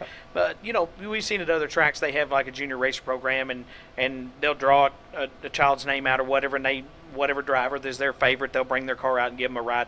But the cool thing about Tommy's cars too is, again, it's open to everybody, kids wise, and you know, he'll get out there and you get to have a fairly fast lap. You know, I mean, he kind of pours it down a little bit. Yeah, he didn't slack on the cars herself. One is an old ARCA truck body. Mm-hmm. Not old. I say old, and people might think, no, I mean, it's not. It's not just very, very old. It had a year on it, Yeah. and then they didn't run it anymore. And it's got a full built crate motor in it, and then he's got the ARCA car chassis car. Right. You know, they've all got racing slicks on them, headers. I mean, they're loud. They're race cars. I mean, they look like a full-blown race car. But how cool is it to see, you like you said, having those kids get out of there with a smile on their face, and then they're going to go back, and just like kids do, they get interested in something, and it's mama, daddy, race car. Yeah. And they always see race car. Yeah. And they got to, now that they can go back and tell their friends, especially if they're, 5, 6 years old, going to, elementary school or something, I got to ride in a race car this weekend, man. It was neat, and where was that? Of course, they get a little older and can explain where they went and stuff like that. Well, maybe little Timmy is going to talk to little Johnny, and now little Johnny wants to go ride in a race car. And he can convince mom and daddy. There we go. Now we got 3 more people at the racetrack. Yeah. So that's how it goes. It's word of mouth is a big deal, but getting people involved and experience and having just fan interaction. Because I think in the recent years we've lost a lot of that. Whenever they used to do the Night of NASCAR Stars and stuff out there, they'd be out there signing autographs for an hour. They don't care. They wanted to be, people wanted to be there. They wanted to see them. They wanted to see them race, but they wanted to talk to them. And again, having those guys in there, a little bit of star power goes a long way. And people love to rub elbows with famous people. Yeah. So I think that's one of those things where we've lost a little bit of fan interaction. Yeah. And you don't need famous people, because you know who else is famous at Kentucky Motor Speedway? The guys that race there every single week, just like yourself, and putting in work, putting in a hard work in the shop to get out there and put a show on for the fans. Yeah. And I think on the just being at the Whitesville track, they've done a good job with getting the word out. And they've built the big races. I mean, Brad's got 3, big asphalt sportsman races, asphalt CRA street stock race, whatever you want to classify the division at, coming up. And he basically went and said, okay, here's CRA rules, here's Louisville's rules, here's Highland Rim's rules, and I'm going to take these and I'm not going to discount anybody. Here's 5 rules. bring the cars. We got a 2,000 to win triple 50 race this weekend. Right. End of the month, September, we've got a 4,500 to win, 145 lap right. memorial race. And then we got, like I said, he said that he's going to switch the Bluegrass Classic this year is now no longer a street stock race. It's going to a Sportsman street stock race. So it'll be a combined. So, and that's $2,000 to win. And I've been fortunate enough to win that one twice, and that's an extremely fun race. So I think the big races are there, and that promotional side's there. And then now you just need to grab those kids, grab your cousins, aunts and uncles, whatever, and say, hey, come racetrack with me. The weather's nice tonight. It's a Sunday afternoon. I mean, church is over by noon. You don't have to be there till 6. Done got to dinner 8 by then. And if not, they've got the same concession workers that they've had for 15 years, and they're very good at it. And they're there ready to make you whatever you want. Let's go to the racetrack. Spend $10. Let's see what's going on. That's right. And again, it's not a bad time. Even a bad time at the race is better than a good time anywhere else, I think. But but that's me personally. But I've been there some nights, and I thought, well, now on the driving side, I agree with you. I agree with you there. But a bad night of watching a race is bit better than being sitting up doing something silly. I've never been to a night when the racing was bad. I've been to a night when the racing has been better. But and worse, and that's even from a spectator side. Right. I've been, there's been times where our car wasn't running, and I'd go and help friends or whatever, or just go watch and spectate. And I thought, that was a mediocre show. Maybe nothing extreme happened that night or whatever. I've been there before other times, and you talk about it for 2 months. Yeah. So. But those memories are only made at the racetrack. Only at the racetrack. And here's the thing: a lot of what you got to look at too is it costs about $47 billion to go to a movie now. For a family, even just one guy go to the movies. But you can go to the racetrack, and even a family 4 kids, cheaper prices usually. Some cheap kids are free, but less than about $25-$30. Yep. Get the whole family in. The food is very, very reasonable, and it's good. Yeah, it's real good. And I think it's one of those things where it's just cheap family entertainment. Yeah, I mean, they've got everything that, like you do, just use the movies as an example. They've got everything the movies has got on the food side. They've got the popcorn. They've got cotton candy, slushies now. I mean, they've got all the hamburgers, hot dogs, everything. So they got the food side covered. And then the entertainment, you're going to go to the movie, and I don't care how many times you watch it, it's still the same movie. That's right. If you go watch Batman, it's Batman all 30 times. You go to a racetrack, it's not the same all 30 times, I promise you. No. You're going to see something different. And you're going to see this guy who run really good this week and struggled this week, and you're going to see guys and sometimes it's unfortunate, but you're going to see guys lose their cool and let their emotions get to them, and some fans really like that, and that's part of racing. And if that's what they come to see, I got a guy at work goes to Winnie Hall. Used to go to Winnie Hall every time they raced, and the only thing he wanted to go see was cars wreck, and I thought, he didn't own one. That's what I thought. Why would he want to do that? And I got thinking, from a spectator side, that's his entertainment. That's what he values as entertainment. And I thought, well, he ain't ever owned one, or he wouldn't want to see that. But I still give him a hard time about it. And I'm like, well, don't come me watch if you just want to watch me wreck. And he's like, well, no, I want to watch you win. I know you. And I'm like, well, he's like, I got my friends out there, blah blah. But but that was funny to me. But then I got looking at it from a spectator side. That's part of the sport. Yeah. And a lot of people do, they want to come see the big wrecks and big crashes and things like that. But to me, and of course, owning one, I know I don't want to see any crashes. Yeah. But the good thing about it is you want to see people get out there, and you want to see good, hard racing. Yep. Because those damn crashes, they tie up a bunch of time, and it takes forever to load, get the crack clean, whatever. So it's just crazy. And I think that while it is entertaining, it slows the show down. To me, it does more justice to my entertainment side of it, to see two guys run 10, 15 laps side by side, giving everything they got, never touching each other. And nobody's giving an inch. Just flat wheeling, and nobody's giving an inch. And at the end of the night, one of them wins, and the other one gets out of the car and shakes his hand, regardless if they're friends or they're not friends. I've had guys who I've raced against like that, and are still this day best friends with them. And I've had guys who, at the racetrack, we didn't really care much for each other and race the exact same way against them and still have the exact same result. And that part of it is, if you're going to go and watch two guys just flat wheel race cars, I mean, that to me, that's the entertainment value right there. There you go. Well, Aaron, I want to take another quick break real quick, and we're going to come back on the other side, and we're going to get into the state of racing and a little bit of social media stuff. Okay. All right. Whether you're buying or selling a home, you want to ensure your needs are met. Lori Kimball with Home Realty Incorporated is the realtor for you. In today's fast-paced society, it's important to have someone on your side that will give you the care and treatment you deserve. Lori wants to build a relationship with you, and it's her full-service commitment focusing on your family's wants and needs that sets her head and shoulders above the rest. You can contact Lori today at 270-315-1468. That's 270-315-1468. Or you can find her on the web at www.lorikimball.com. Call her today to unlock doors for your tomorrow by building a relationship with a realtor who's here for you. All right, back here with Aaron Abbott. Aaron, I do want to talk about something real quick, buddy.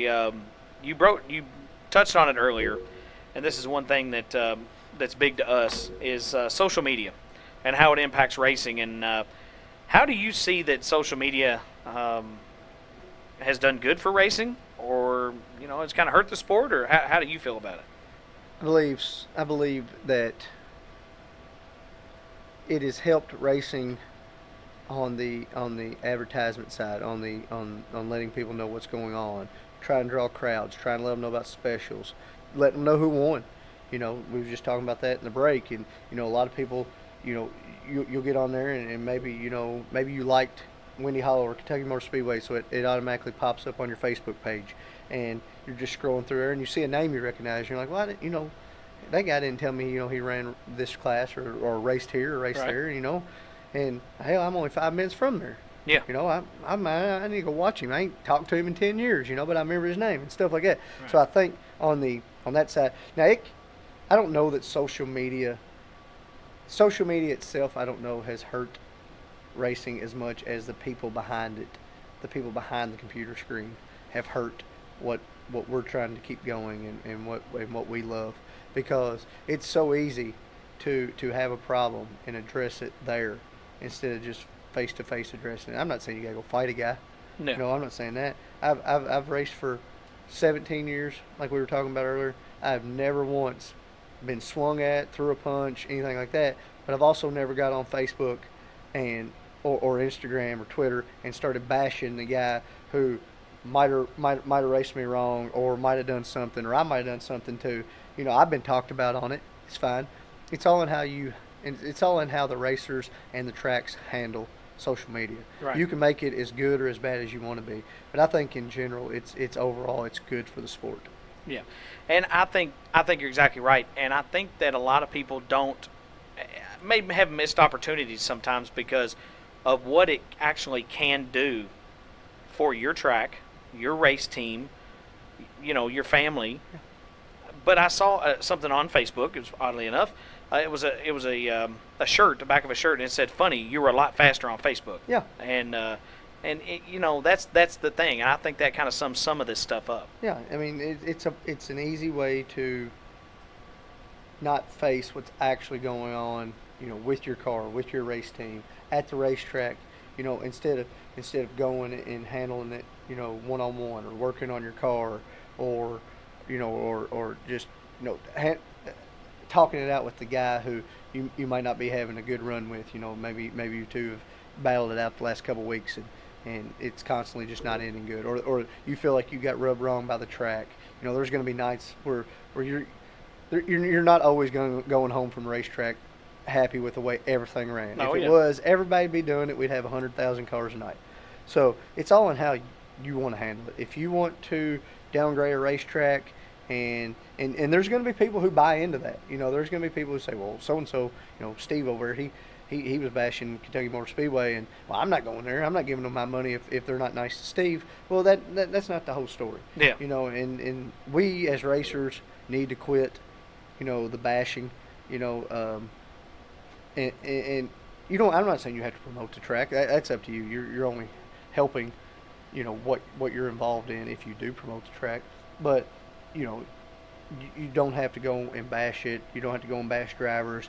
You just leave it be if that's the case. If you feel like you need to do that, just leave it be. Right. And I think that's one of the important things is, instead of being a, keyboard tough guy, I think it's important for people to make sure you check in at the races and make sure you tell people you're there. And if you didn't have a good time, just go home and let it be. Yeah.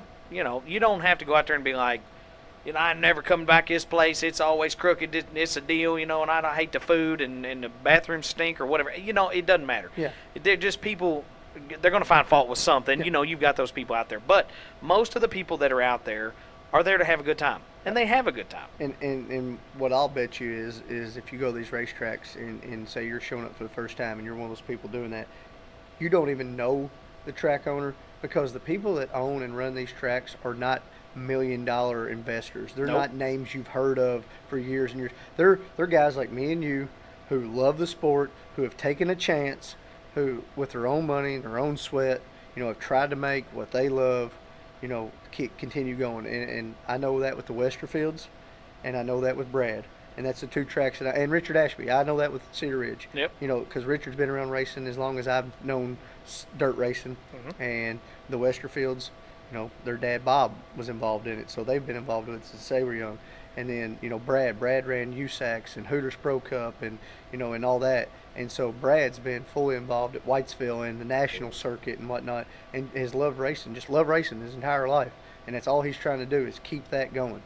You know, and to get on there and because you didn't like a $3 cheeseburger, or because you didn't, you know, your kid was 6 and the cutoff for the age to get in free was 5 and you didn't like that, is not a reason to go after Brad. Brad can't do, you know, Brad's trying to run the show and Yeah. trying to keep the track open, you know, and there's a lot of things that go on behind the scene that's completely out of his control. I don't know how many times I went and talked to Brad, you know, instead of going to Facebook. I wouldn't talk to Brad about issues or about things that I've seen, and he's like, well, you know, I didn't even know, you know, it even happened because I wasn't down there. I was up in Tyre, or, you know, I was popping popcorn because popcorn machine went down. You know, it's just things like that you know, we got to stay behind these guys and stay off the social media on the bashing part, you know, because a lot of people don't see that, and that's something you won't catch me or my guys doing. We've already had that talk. You know, we don't do it. You know, if we don't like something at the racetrack, we handle it. We talk about it amongst ourselves. Right. We're not getting on there and bashing anybody. Well, and yeah, and there's no point in there. It's not going to serve any purpose, because at the end of the day, really and truthfully, it's just going to make you look kind of silly. Yeah, and I tell you the one that aggravates me more than even bashing the track is you'll see a guy get on there, and you know, and he'll post his finish or he'll post his victory, you know, and then somebody will get on there and be like, well, there was only 2 cars, you know, blah blah. I mean, who cares? Doesn't matter how many cars. It don't matter how many. That guy worked for that. You know, it don't matter if it's 1 car. Okay, I don't care if there's 1 car out there. That guy showed up. He went out there. He ran whatever laps they told him to run. Okay, he got the paycheck. He got the money. Whatever. Okay, that's what he's put his time into, his love for. That's what he's put in. Leave that guy alone, because that guy might go out next time and he might finish 15th out of 15 cars, and if he puts it on there, you should still just let him do his thing. Yeah. You know, I've seen that happen too many times. You know. Luck wasn't with us tonight, and this and that. Exactly, and 90% of the time, it's from a guy who doesn't even own a race car, or a girl who doesn't even own a race car. I've never drove a lap. Never drove a lap. Yep. So. Because how many times you see the the Willy Wonka meme? You know, it's like, oh, you've been to the races one time. Please tell me how you're a professional driver. I'm telling you, know, man. I mean, and I've heard it myself. And like I said, I'm pretty passive. I don't get involved in all that stuff. I try to raise my kids not to get involved in all that stuff. It's not worth it. At the end of the day, all it does is just make you a sour person, and you're just hurting. And then you'll be like, why'd KMS shut down? Why Windy Hollow shut down? Because of people like you. You know, so don't be that guy. Just go to the races. If you enjoy it, come back. If you don't enjoy it, don't come back. If there's something that you think the track could improve upon, you might suggest it to them, in you know, in a nice way. Hey, you know, me and my kids were there, and my kids really liked the rides with Tommy Fisher. But unfortunately, there were 30 kids in line night, and you guys could only do 10. Have you guys ever thought about maybe pulling tickets or selling chances or whatever, you know? Yeah. And just see where it goes. You know, the track might say, well, you know, look, we try to get it all the kids we can. You know, Tommy doesn't want to make this a big deal or make it hard for the kids to enjoy. Next week, if you come down to us, and I've heard Brad actually say this, hey, next week if you come down and let me know that your kids have been in line a couple times and hadn't got a chance, I'll make sure they get a turn. And I've actually witnessed that, stood there and seen that happen. And so if you just address it the right way, social media can be the greatest thing for racing there ever was. Absolutely. So. Yeah, and I think, you know, again, you're right. It's just, you got to be careful, you know, and it's a slippery slope. And we've talked about this with several people, and it is a slippery slope. That's why, you know, what we're trying to do here and with all the Facebook stuff, Instagram, Twitter, we're trying to make it. We're trying to put that positive force out there, Yeah. positive vibe, because again, 100 positive people, and you got the one, schmo over there that doesn't like anything.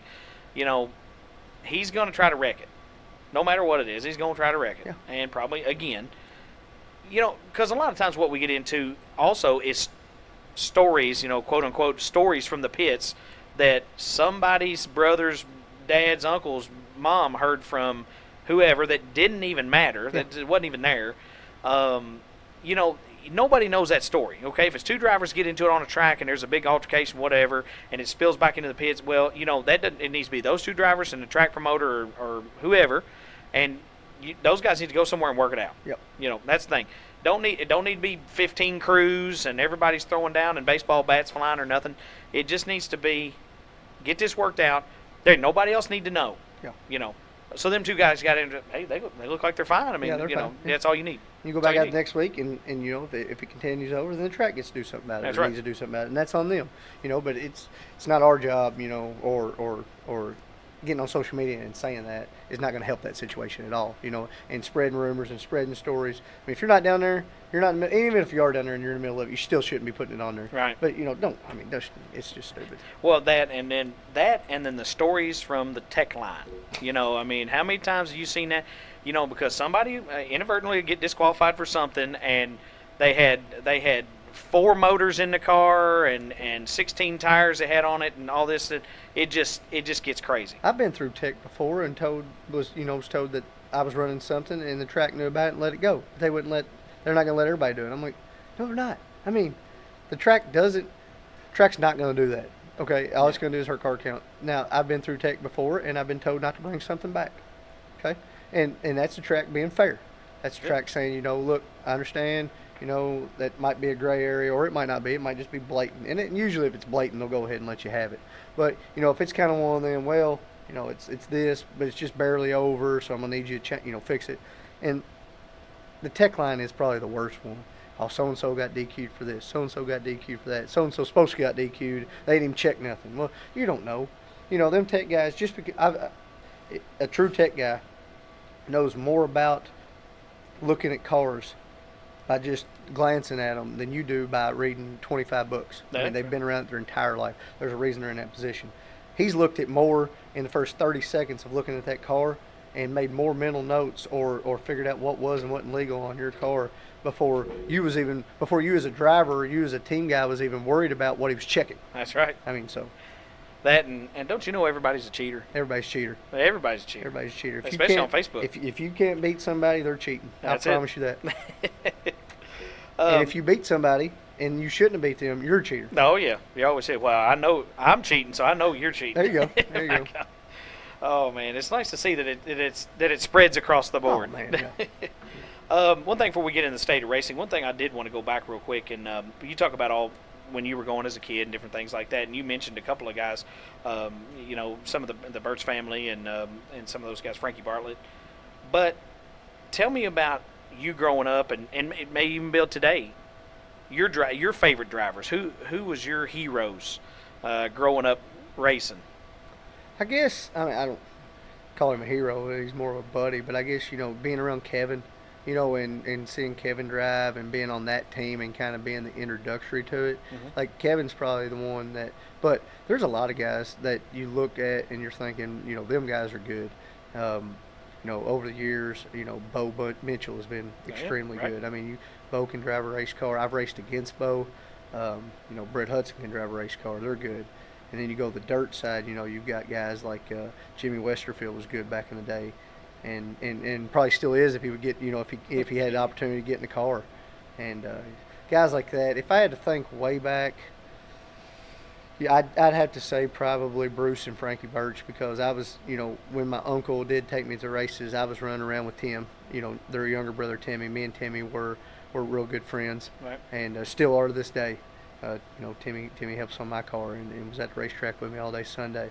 And so I guess, going and we would go hang out in the pits, and so we would hang out by Frankie and Bruce's car and, right. And those guys. And so I'd say, going back to the beginning, that's the guys I remember the most, on a local level, Well, that is impressive because those guys.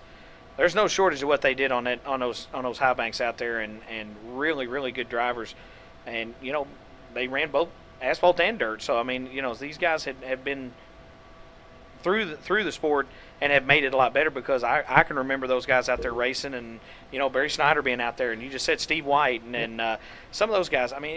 It's just crazy, some of the stars that have come out of there. I've been fortunate enough to race against guys like Barry and Steve White, and I've raced against Bruce, later, and we were actually having a conversation about that one day, and I was talking to Bruce about the car, and I said, well, hell, you've got more laps around this place than I do, and he brought up a good point. He said, not on the big track.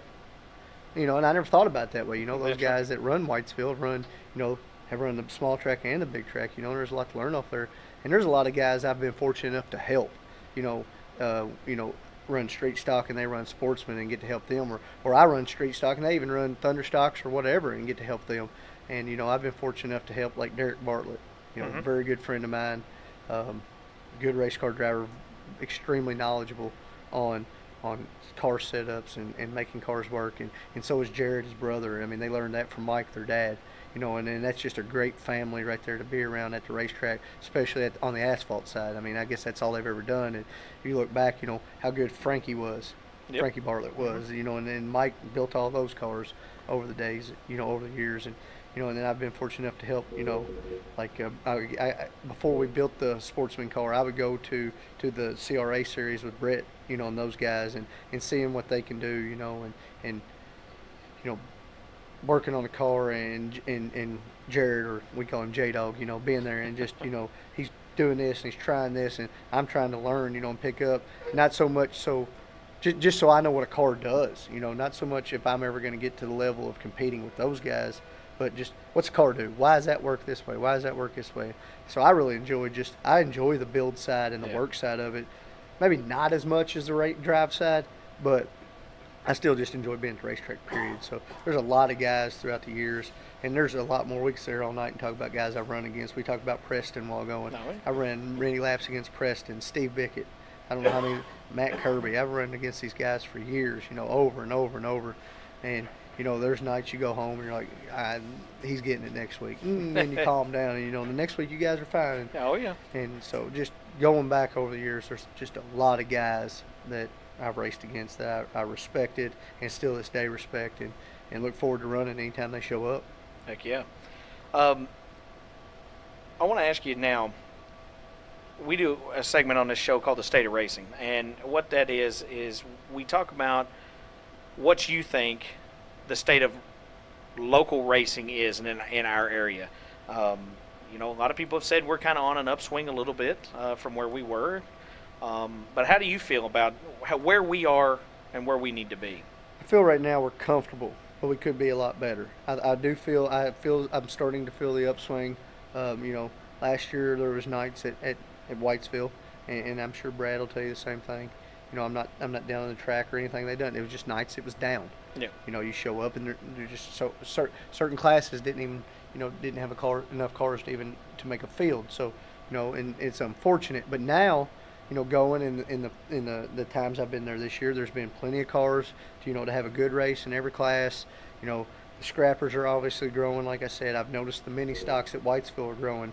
Just the other night, the Sportsman's jumped, and they were traveling from Nashville. They're coming from Nashville to run with us. Right. We got a guy who was the Salem Gas Series Rookie of the Year last year, and now he's running with us. He likes he's still still fine with Salem, no hard feelings there.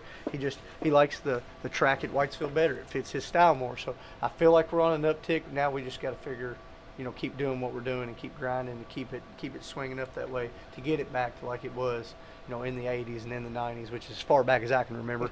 Yeah. So, well, it used to be very, very big out there, and again, when Windy Hawk wasn't racing or whatever, Windy'd have huge crowds, huge car counts, and KMS was the same way. Yeah. A lot of people don't, or maybe not realize that. You go down to Kentucky Motor Speedway, and it used to be, I remember, when the dirt track would rain out, but it didn't really rain at Whitesville too bad.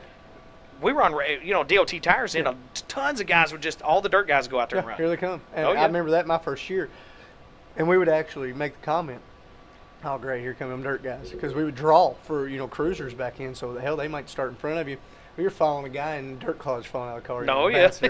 But looking back on it now, just the other night, we had 3 dirt cars in the Thunderstock class, I think, show up extra, on top of what we had. And I'm like, great, dirt cars are coming on their nights off, so we can start keeping this going. So if the Thunderstock rules and the dirt cruisers or dirt rusty boats or dirt bombers or whatever they are close enough, and these guys enjoy it and have a good time, then, they'll keep coming and, and then we can just build and work together, I mean. It's a whole lot easier, obviously, for the dirt car to come to the asphalt track than the asphalt track go, just because the tires ourselves and run the slicks. But just seeing those guys come, makes you know that the guys who want to race are back in it again. Mm-hmm. Oh yeah, and I full well believe that too. And I think that a lot of times it's a little bit later in the season, especially with Windy Hollow having a couple more nights to run, and Cedar going to run another month or two. But it's late in the season, and I think guys aren't afraid to try stuff. But that's good that they're going to take a chance, because I'm one of those guys. I want to do that, and I want to come out there and run with you guys. And might not have a prayers, snowball's chance in hell doing anything, but we're racing. We're racing. You know what I mean? I don't care what you're racing. If you're racing, you're racing. I don't care if you're racing big wheels, you're racing snowmobiles, you're racing downhill sleds. I don't care. Racing's racing, and that competition in a racer is always there. You know what I mean? I found myself like, it was funny. We left Salem last year, and you take 2 race car drivers who didn't turn a lap at Salem that day. They went and helped another guy, and it was me and Timmy Birch. And we're leaving the old Charlie's in Corydon. And I told him, just walking out, I said, I bet I can beat you to the truck. And here go 2 guys taking off because somebody said the word race. Yeah. And here we are going across the parking lot. And unfortunately, Timmy didn't clear the curb, and he wiped out. And I think he says his elbow still broke from that incident. Oh, and I just claimed victory because that's what race car drivers do. That's right. But I don't. If that drive, that to be a racer, to be that guy, to love that sport, or just the adrenaline that racing brings. If the word just, I bet I can beat you somewhere, and you're racing a guy, that to me just, that makes you know that you want to be a racer and you want to be around the sport. Oh, and how many times have you been just go out to golf land or something, the go-karts, and get thrown out. Oh, yeah, because you're ready to go. Back and they get mad and everything. Worst thing you can ever do is take a bunch of guys who actually do race, and put them in something smaller that's controlled, that they don't actually have any control over, like a go-kart at Windy Hollow or Diamond Lake or golf land, and you're getting thrown out. I mean, there ain't no doubt about it. No doubt. We don't know how to act when it comes to civilized people. We got thrown out at Gatlinburg for that exact thing. So. And it's even funner when you got guys with you who don't drive race cars but are around the sport, and they think they can beat the race car drivers. Because they're not supposed to beat those guys, but they can. Then you really get thrown out because somebody's dumping somebody. I mean, you're getting around. Turned. Hey, no bumping. Yeah, exactly. Yeah. Well, he ain't watching back here. Yeah, he better turn around or get ready to shut him off. You touched on it a little bit ago, but I wanted to talk to you about, you think about the product at Kentucky Motor Speedway and Salem and, different places. And we'll stick with some of the asphalt stuff for you. What kind of events, and you can put your fantasy booking hat on, what kind of events would you like to see coming to our area, or what we need to revive, or is there anything that we can bring back? It would be nice, Ben's Whitesville set up for it, to see some of these figure 8 guys get back in it. I mean, a 20-car figure 8 race is incredible. I mean, you've seen it. And Louisville Motor Speedway's got it. And no, not anymore. Sportsdrome. I'm sorry. Okay, yeah, I'm sorry. I call it Louisville because, I'm sorry, yeah. Sportsdrome's got it, and Indianapolis Speeddrome's got it. Right. And, and it would be nice to try to get some kind of, twice-a-year deal with those guys with a guaranteed, payout. But they got to, as long as they got a, set card number, at least they get 10 or whatever it is, that those guys can work out. I think if you could get some of the figure 8 stuff revitalized on the asphalt side.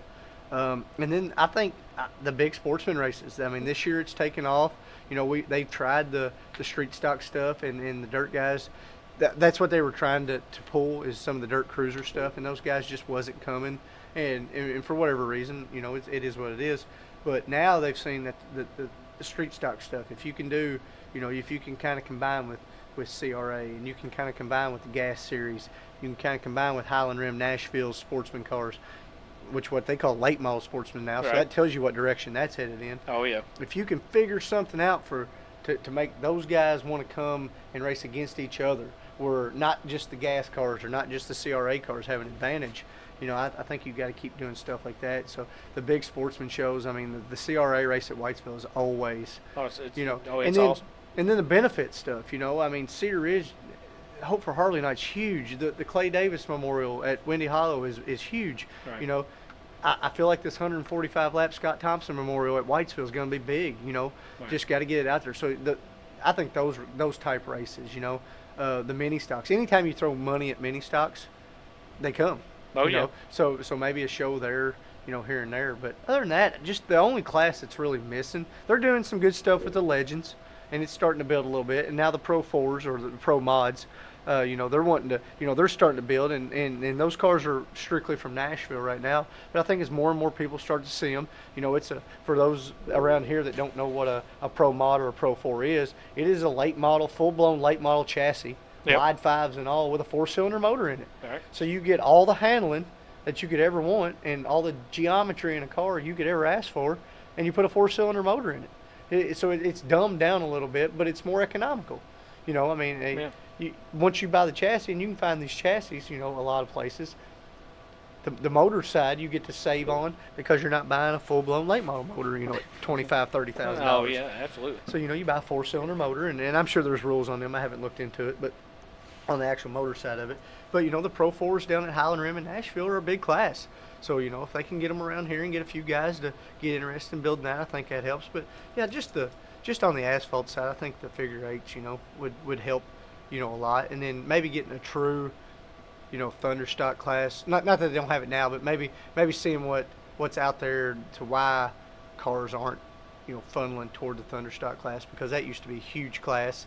And, those guys who have opinions on it kind of need to voice those, like in a manner we were talking about earlier, where you're being constructive instead of destructive, and tell Brad, or anybody at the track for that matter, what you think would help the Thunderstocks, and if he sees it fit, Brad will make the change. I know he will. He's already talking about maybe making some rule changes next year, try to help certain classes where, the cars aren't real high, or, guys are having to spend a lot more money than he thinks they should, just to be able to put on a weekly show. Right. And, that's, like I said, a lot of these guys, if you haven't heard of them, if you're not into racing, and you haven't heard of them outside of racing because they own a business or own, these are just everyday 40-hour-a-week guys who are doing something they love and, and doing everything they can to keep that sport going. And so, from race side, I think that's about, that's where they're at. Right. Is there anything that you think that maybe we need to change? We need to think about changing just a little bit. Anything that glaring things that you see that'd be like, if we could change that up just a little bit, I think we can really help something. Not really. I think what hurts, kind of hurts the crowd at times is just, the heat of the summer, and you can't do anything about that. You can't schedule your. I would say that I think Nashville Fairgrounds Speedway has a good thing going with being able to not, guys want to race. Yeah. But, you take two tracks that are down there, and I don't know that either one is right or wrong because I'm not down there all the time, but I'll just give you an example, and this is in no way bashing either one. No. But Highland Rim they run like almost 30 races a year, okay? Where Nashville Fairgrounds Speedway runs maybe 7. Yeah. Okay, and you just look at those, and a lot of guys. Now, the purses are obviously higher at Nashville when they do have those 7 races, but they got 5,000 people in the stands. They've got 20 cars in every class because I think a guy can better manage his time, manage his budget on a lighter race schedule. Then the guys who want to run more, they'll find tracks. Oh, yeah. Especially on the dirt side. You guys, luckily for you guys, there's so many more dirt tracks with common rules that a guy can run Hopstad in an open wheel one night and then go to Fairbury and go to Farm City and places like that. Right. And, in the AMS series and all that helps and whatnot. But on the asphalt side, there's just not a lot of asphalt tracks because they're not the same size. Salem's a lot bigger than Whitesville. Oh, yeah. And Salem's way bigger than Highland Rim. And then Nashville, the only thing that runs the big track now is the super trucks and the late models. So those two classes don't exist around, at Whitesville and Salem and whatnot. Right. So I think they just, sticking, just that kind of, maybe limiting the schedule a little bit more and trying to keep out some, run a little heavier at the beginning or a little heavier at the end when you know the weather is going to be more favorable for drivers and fans. Right. But just keeping the schedule. And I think, Whitesville runs maybe 11 races this year. I think that's a good number. I'm not saying it needs to be just once a month like Nashville, but I think just keeping the number. And I think the gas series only runs like once a month at Salem. I think that's really helped the Sportsman class and the street stock classes like that, so they don't get overwhelmed and out of budget with trying to run every week to try to points race and whatnot. Oh yeah. Well, man, that's a lot of good things to take going forward, because a lot of good ideas and people that may not just be in the decision making role still have a lot of good ideas. And these are people that, just like yourself, you're there, you're racing every week. You promote the track when you can. You talk about the race and the product and things like that. That's a good thing, and you have your own ideas. And again, we can't try everybody's ideas all the time. I get that, but one at a time. Let's see what's going on. If it's feasible, let's do it. If it's not, we just can't do it. But the good thing about it is to have an open dialogue, just like you said. Just have some people listen to some stuff and see what you think about it. And does that sound like something we could do? I'll help you however I can develop it. What do we ever got to do? And that's a good thing. Yeah, and that's what we try to do as race car drivers. I feel like that's what we need to do. If you're not going to run the track, if you're not wanting to step into that role, you got to do everything you can to make sure that track stays open. Because, I was there for the 4-year shutdown of KMS. Mm-hmm. Okay, you didn't. The car sat in the barn. That's what it did, and there was no greater feeling than being able to get it back out and go somewhere else. And yeah, I could have went somewhere else. And I was, like I said, I was fairly new to the sport at that time. I'd only had 1 year racing, actually driving under my belt. But not everybody's going to be able to do that. Because your car, maybe there's not rules but for one track. Some people are a one-track car, and there's nothing wrong with that. Yeah. But if you don't do what you can to keep that track going and help that track, then you're only in it for yourself. Right. And in a sport, although there's only one driver in the car, I'll still challenge the fact that racing is still a team sport. Oh, absolutely. And that's what we gotta remember, is because you bring 4, 5, 6 guys with you every time you come, and that's fans in the stands, that's butts in the seats. That's a good thing. Yeah. We try to, and then there's nights where everybody can't go, and you're down guys, and that's cool. And there's nights where everybody and their grandma wants to go, and anytime anybody asks me about going to a racetrack, or I'll try to give them as much information as I can. What's it cost? What times it start? I'm just passing out any knowledge I've got, because those people are what keeps the lights on Sunday night for us to go to enjoy doing what we do, and hopefully they enjoy what we do. Right. Well, Aaron, buddy, we appreciate you coming on the podcast and sitting here and talking to us and giving us some stories and having a good time with us. And you got a good season going. You learned some things. Going to do some bigger things coming up, right? So try to, especially those Sportsman races. Yeah, so I'm gonna try to. Them Sportsman races get pretty intense. I'd say we're going to have some big hitters coming in this weekend. Guys that have been in their cars a long time and know exactly what's going on, and we're going to have that going on. And I'm just guessing, but a typical CRA race will bring anywhere from 25 to 35 cars, and paying $3,000 to win. That $4,500 to win race, I will not be surprised if we roll in that Saturday. I believe that one's on Saturday, and there's close to 50 cars there. Yeah. It's a short track. We're going to have to qualify to get in it. It's going to be fun. So try to see what we can do. There you go. Well, one big thing that we love here is sponsors. So it's your time to shine. It's your sponsors' time to shine. They need to get out there and tell us about whoever helps you on your car and all those awesome things that they do. All right, on the sponsorship side, I got to thank Howard's Body Shop there in Whitesville. Tony and the guys, Derek and Toby, they've been behind me since I can remember. Tony's actually took a race car home from the track for me one night because it was tore up so bad we couldn't get it on a trailer, and he took it to the shop and put it straight on the frame rack. So, just I've been family friends with them forever, and that's just a great group of guys. And so anybody needs any body work done, mechanical work done, take it out there. I promise you'll get a fair shake. Hudson Machine Shop, been friends with Willie and Brett and them for a long time. Really appreciate everything they've done for us. Rags to Riches Auto Sales there in Fordsville. If you're looking for a buy here, pay here kind of deal, or just need a tow, Robert's there for you anytime he can help you. Mattingly's Tire and Automotive there in Fordsville, same thing. All right. They've got a quote. I don't think they use it, but if it's black and round, they can get it. So if you need a tire, that's a place to go. We just brought on a couple new sponsors in this year, and one came on last year. But Kellum's Plumbing, they're just down the road from my house actually. Brad and them, family local-owned business, came on board with us last year. We got to thank them. And then Brad Emerton's Heating and Cooling, another family-owned business, came on, helped us out a lot this year. Got us basically, got everything, helped us get everything we needed to get set to start the year in the Sportsman car this year. So thank those guys. I'm probably forgetting some. No, Jones Engine Machine. He's came on here in the last couple, last year, and helped with the power plant we got underneath the car now, and it's a good one. And then there's then you got to jump to the ones who aren't necessarily sponsors with advertisement on the car. But first off, I have to thank my wife and kids.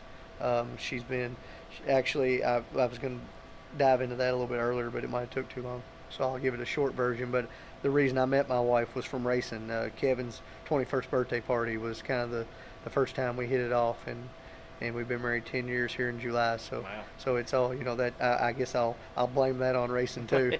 But and I got three young boys who are in the garage who enjoy it. They've got a go-kart, just a yard cart now. We're in the works of maybe getting an actual racing cart and trying some stuff out with that. But got to see where this baseball goes. They're pretty eat up in baseball too. But I got to thank them. And then, the guys on the car, they've been there for years. I thanked them 1,000 times on radio shows, on the internet.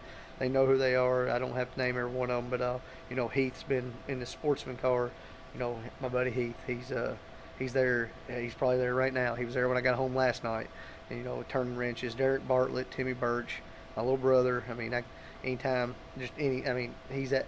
I probably had to go for him and say, hey, just there. I was like, hey, you got 100 on you, and what do you need? Well, run up here and get this, and he'll go do it, and it's just that's just where he. He loves it and never driven a car a day in his life. Other than he's jumped in mine and maybe taken a few practice laps, but just loves being there, and so those guys are always there. Every time we go to racetrack, Steve Bickett. What I like, and I don't know if it happens on the dirt side, and I'm sure it does, but there's nothing funner than going to a guy's garage and helping on his car, and he comes helping on your car, and then literally you pull in Sunday and you guys are in the same division racing for the same check and the same trophy, and you're going to go out there and run that guy just as hard as you run the next guy. Oh yeah. But at the end of the day, there's nothing. You guys go home and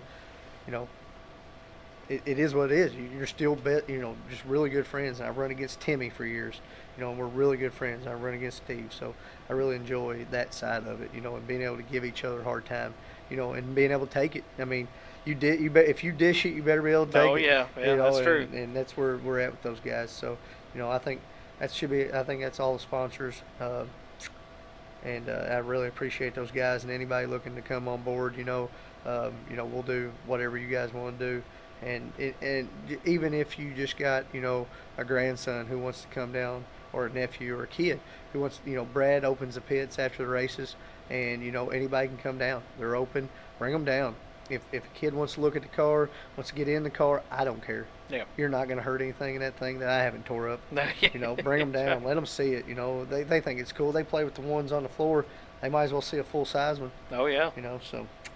So, and so I that's the people I got to thank, and anybody else who's been behind me all these years, my mom and dad. My mom, she acts like she hates it, but, and deep down, she might not like the fact of her son, being out there and, taking some of the risk we do, but, she's there and she supports me, and so does Dad. And, like I said, he never drove a real race car day in his life, but he's been there since day one, anything I need, so. I think I have a mom just like that, yeah, buddy. Yeah. Well, again, Aaron, we appreciate you coming on, buddy, and supporting the show, and we love supporting guys like you and going out there to watch you race and things like that. So, again, we appreciate it from Wes and myself, and we hope good luck the rest of the season and good luck on those big races coming up, and hope to see you again. Hey, I appreciate it, and I hope you guys are talking about us in those big races and where we ran. When they're doing the rundown, on the radio of who finished where, and I appreciate you guys having me on. I think what you guys are doing for the sport itself is absolutely great. There's no better way than positive energy, toward the sport, and that's the only way it's going to grow. And what you guys are doing, I'm going to go and tell everybody to listen to this, even if they think I sound like an idiot. I really don't care, and they can hear what we're talking about, and, and maybe they'll start listening to the podcast, every week or whatnot, and the quick six thing and getting to know drivers. I mean, it's all good for the sport. I once heard a thing is there's no such thing as bad advertisement. No. Regardless of how you're making the news, there's no such thing as bad advertisement, but I think everything you guys are doing is good and great for the sport. Well, we appreciate that, and again, we want to have you on again. This is only part 1. We can have a part 2. We can have part 10 if we need to. But again, you're welcome anytime. Come on back out and hang out with us a little bit. Sounds good. All right, we'll be back after the break and close this episode out. Hi, it's Blake Smith, the voice of Regional Motorsports Power Hour, live on 102.7 WLME The Game and also Country Classics WBIO and WKCM. Join me each and every Monday night as we broadcast live from 7 to 8:30 p.m. live from Maloney's Pizza and Wings on Highway 54 in Owensboro. We will discuss the latest news in local, regional, and national racing, plus talk to all your favorite local racing personalities. Join us for Regional Motorsports Power Hour live every Monday from April through September on 102.7 The Game and simulcast on WBIO and WKCM Country Classics. Having trouble getting your business vehicle noticed? Want your race machine to look sharp on and off the track? Give Josh Taylor a call at High Octane Wraps and Apparel. They specialize in high-quality vinyl graphics as well as full vehicle vinyl wraps. They can handle jobs of all sizes, whether you're racing go-kart all the way up to your semi-truck. With quick turnaround in design and install, you can truly call today and look good tomorrow. Give them a call at 270-929-2605 or stop by the shop at 2531 West 2nd Street in Owensboro. And here we are back after the break, closing this episode down. And what a great interview with Aaron Abbott, man. It's crazy. Like I said at the beginning, I used to work with him. Working, talking at work is different than hanging out here talking, because you really don't get to talk about the things you're super passionate about. Right. You talk about work. And to see him just light up, telling these stories and reliving these memories. He speaks well about this because you can tell he loves it. Oh, he does. You guys had a great time together. You laughed, and it's probably been one of my favorite episodes. Well, I've met Aaron before, but we just never had a chance to sit down and talk and talk racing. And come from two different schools, man. I mean, he's on the asphalt. I'm on the dirt most of the time, and we got a plan to maybe go do a little asphalt racing. So we're going to take advantage of that tire rental from either Tommy or Mike Royal or Steve Edge. So what you're saying though is you're a little bit country, and he's a little bit rock and roll. That could be correct. Okay. He's the Donnie to the Marie. Absolutely. I don't have the big teeth though. No, the big Donnie teeth. Halloween's coming. That's true. We can find some. I can be Donnie. Anyway, but great interview, man, and he had a lot of good points on stuff to especially bring kids into the sport, get people interested, and what you can do during a race night. I mean, talks about a lot of different things that we can get more fan involvement and also to, get these track promoters and everybody to start maybe listening a little bit, and let's all come up with some ideas and brainstorm, see what can work for everybody, Well, again, and I think a lot of it has to do with the fact that he loves what he does, and he speaks about it exceedingly well. So, I am just super, super happy that he was able to get out here and tell those stories, and I look forward to hanging out with him. And now I have friends in the asphalt community, so I'll be able to sit down with them and experience those stories even more. So I'm excited about it. Very excited. Well, that's cool, man. And again, you made your first foray out there into the asphalt world, and it was a good experience, and that's important because here's the thing: you knew dirt. You knew dirt, prior to, and when I say dirt, you had, about 10 times of the dirt track, a little less than that now. So, you were kind of up on things that were going around there. But now to be able to experience, what I've been telling you about at Kentucky Motor Speedway, and again, going to take you to Salem and let you experience the big track up there, man. It's going to be a cool deal. Well, and I told a couple of racers out there, I said, I'm so out of my element right now. My shoes aren't dirty. I don't have dirt in my hair. I don't know what to do. And one of the racers I talked to, shade trees. Oh no, yeah, Corey Rowland from Nashville. He standing there talking to him, and if you guys know me, if you've seen me, I'm a big dude. You can't really miss me. And if I think about sweating, I'll sweat. Mm-hmm. And he's looking at me, and you can tell, it's hot. I'm sweating. He's like, hey man, you need a cold drink? Yeah, no. And I was like, no, brother, I'm fine, I promise.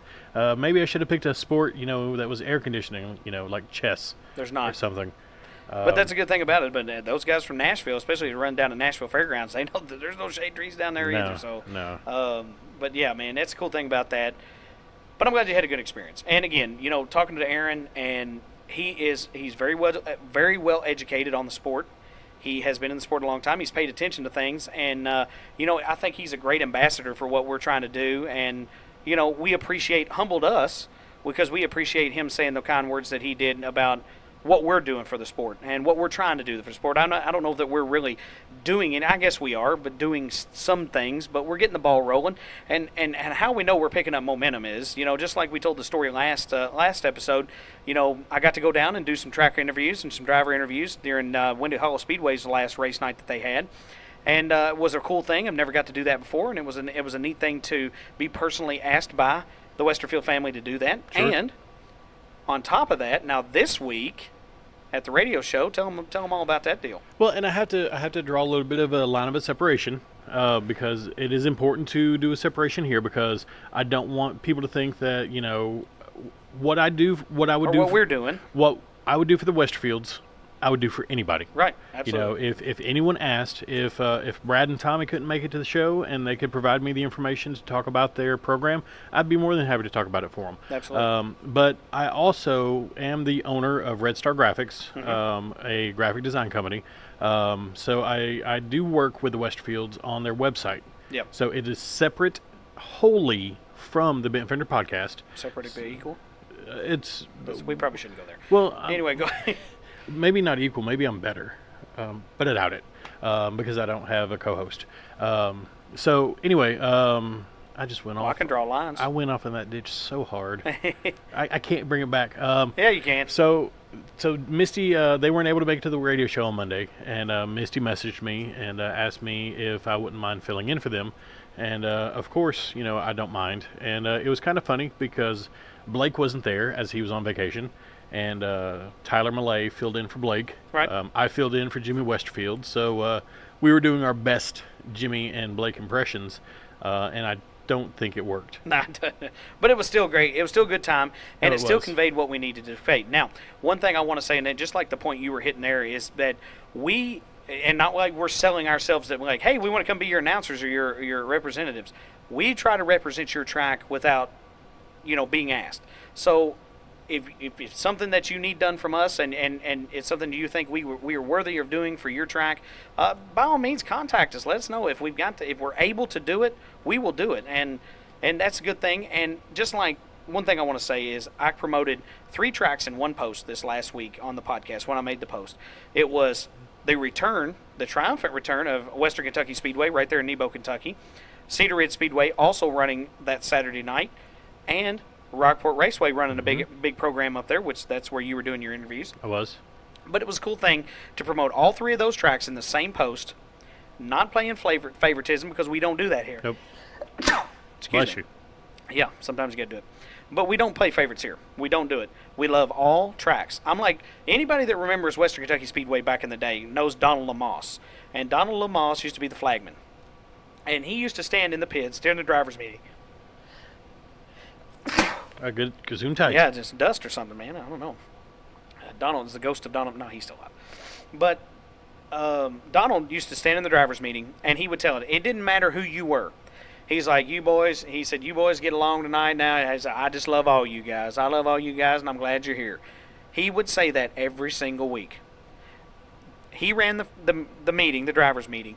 Tim Coble, which is the track owner at the time, did not. They kind of stayed out of it, let the flagman do that. But Donald used to tell everybody, I love you guys. I'm glad you're here. Let's have a safe race. Don't make me get on to you, because I love you. And I kind of think that we can apply that because we love all you guys.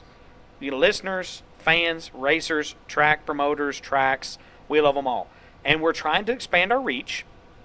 And, that shows you how partial we love Kentucky. We love right here in Western Kentucky. And we love the local racing. We love right here in within an hour's drive and things like that. But what we also love is all racing. And you are getting the opportunity, courtesy of our buddy, Gabriel, Fairview IT Management, Gabriel Kirtley. Right. He is going to race, and he's just asked you to tag along.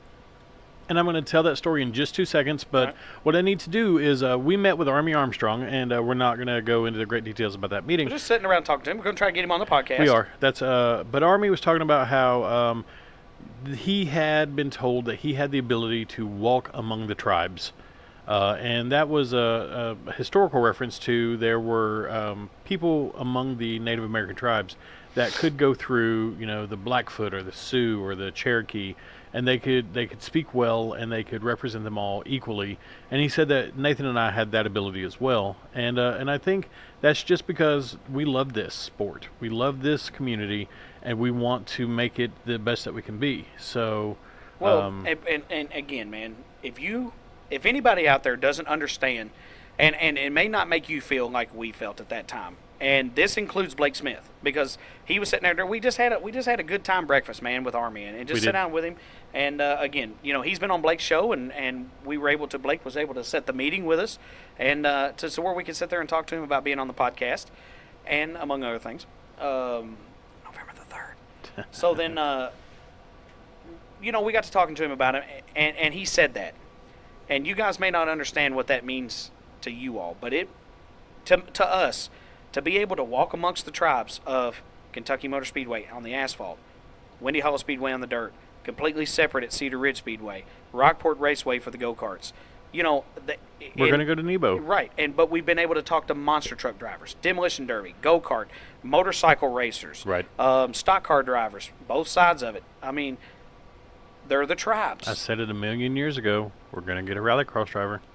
Well, we will. But yeah, I mean, it's a good thing. We might have to fly to Europe to do it. That's fine. We'll do it. I will absolutely do it. So if anybody wants to sponsor the podcast, will sponsor that. But no, getting back to Gabriel Kirtley has graciously extended an offer to me to come with him on a trek through the land of Lincoln, Illinois, for a 4-day AMS show. And the AMS show starts off in Tri-City Speedway on Thursday, and then we go to Farmer City Raceway, Fairbury American Legion Speedway, and ends in Fayette County Speedway for the 56-lap Don LaMachia Memorial Race. Right, which was just tragically lost here a couple of weeks ago, and it's been a loss being felt, but it's good that they could put that together so quickly to get that going. Right. So, I'm excited. I'm nervous. It's going to be a huge thing. 4 racetracks I've never been to, but I'll do it. 4 racetracks I've never been to. I'll knock it out and get it done. So the good thing about it is, while you're there, it's not just you're going to say, hey, I'm going to bail off in the back of the truck and just chill out, man. No, you're going up there because, the Ben Fender podcast needs you to go up there. Oh, yeah, for the simple fact that AMS needs you to go up there because to cover their sport and also to get those quick 6 interviews from those tracks. Man, 4 big nights of racing, a couple of those very, very big, and going to get to talk to the drivers. I mean, there's going to be tons and tons of guys. And it's not just AMS races that are happening at these tracks. They've got their some of the tracks are running their standard classes, some aren't. We've got B-mods running, we've got Hornets, we've got street stocks. It's Sport Compact. I don't remember which track it was, but they called them Hornets. Oh, did they? Yeah, they do that too. Yeah, that was it was actually labeled as Hornet. But yeah, I mean, that all was kinds an old Whitesville thing. All kinds of drivers and all kinds of people I'm going to get to meet and hand out even more business cards too. So, all right. So if you need my box, you just take them with you. We got more coming. So we got about 500 more coming. So we'll make it rain on the drivers if they have to. Absolutely. I mean, they can feel as dirty as they want to. It's a dirt track, so that's whatever they want to do. We'll make it rain business cards. They'll appreciate it. They will. So it's a good thing, man. Yeah. We're doing big things, and we feel that we are. Maybe y'all don't think so, but you're going to reap the benefits of it. Trust me. And bigger things on the horizon, super super big things, and it's going to be a good thing. November the 3rd. Just got to watch for that. And so, make sure you get out there and support local racing. Yep. Support your local dirt track. Support your local asphalt track, your go-kart track, your motocross, mud bogs. Yep. They just had Thunder on the Green, which, sadly we weren't able to get down there. Just you already had the deal worked out with Rockport for the Saturday portion, and we just weren't able to go out there, and also Kentucky Motor Speedway on Sunday. But you know what? That ain't the last year of Thunder on the Green. Nope. So, again, we're trying. Time is a big thing with us, and It is. we're trying to do what we can do. So, but again, you guys are going to reap the benefits of this. I mean, you think about 4 straight nights of Quick Six interviews. Hopefully, we're going to have maybe 4 separate episodes. You want to do them all 4 I haven't separate? decided. Each track gets their own? I think I want to do that. But I might release 2 a day, one in the morning, one in the afternoon. Yeah. Because I just don't want to. I don't want the drivers the Farmer City. I don't want the drivers from Farmer City to have to wait. So I don't know. I haven't figured it out yet, but I'll figure it out. Yeah. Yes, four separate shows. Yeah, that'd be good because we've got the potential to get 100 different drivers on through 4 episodes. Right. It's gonna be a good deal. And if in the event these, I've been trying my best to keep the quick sixes, about an hour. But because we're in new territory with new drivers, if I go over an hour, then I go over an hour, and it's all for you guys. And we've been proven already with the numbers on the downloads. Quick Six is good. Quick Six is good. You guys like Quick Six, so we're just gonna continue doing it. Quick Six is hip. It is. It's in style. It is the new hotness. It is the bee's knees. New hotness. I hope it never becomes the old and busted hotness. I hope not either. Old and busted. New hotness. New hotness. That's right. I wonder if they know what movies that's from. Probably not. Are they old enough? Some of them are old enough. Some of them. Yep. Anyway, we have rambled. We have. Rambling man. We always do that. We have. cue up Bob Seger there. But man, we're doing big things. So it's good to toot our own horn a little bit about the stuff because here's the thing: when we get to toot, you all get to. So I don't know where I was going with that. Beans, they're good for your heart. That's right. The more drivers we get, it's a good thing. So anyway, we'll just get off that because it's going to get stupid. It's already stupid. But anyway, so thank you all for doing that for us and downloading them and wanting us to get the driver interviews and give us some feedback, man. Let us know what you like. We appreciate it. We like to talk to you. And I will say this: we have gotten feedback in person. We have had people tell us to our face what they don't like. Yeah. But they won't tell us on social media. Yeah, what's the deal? So are you scared? I mean, I've got a tough guy. I have a profile picture. I mean, it works. That's good. Nathan will take your FaceTime. He's got an iPhone. I don't care. So yeah, tell us what you don't like. That's right.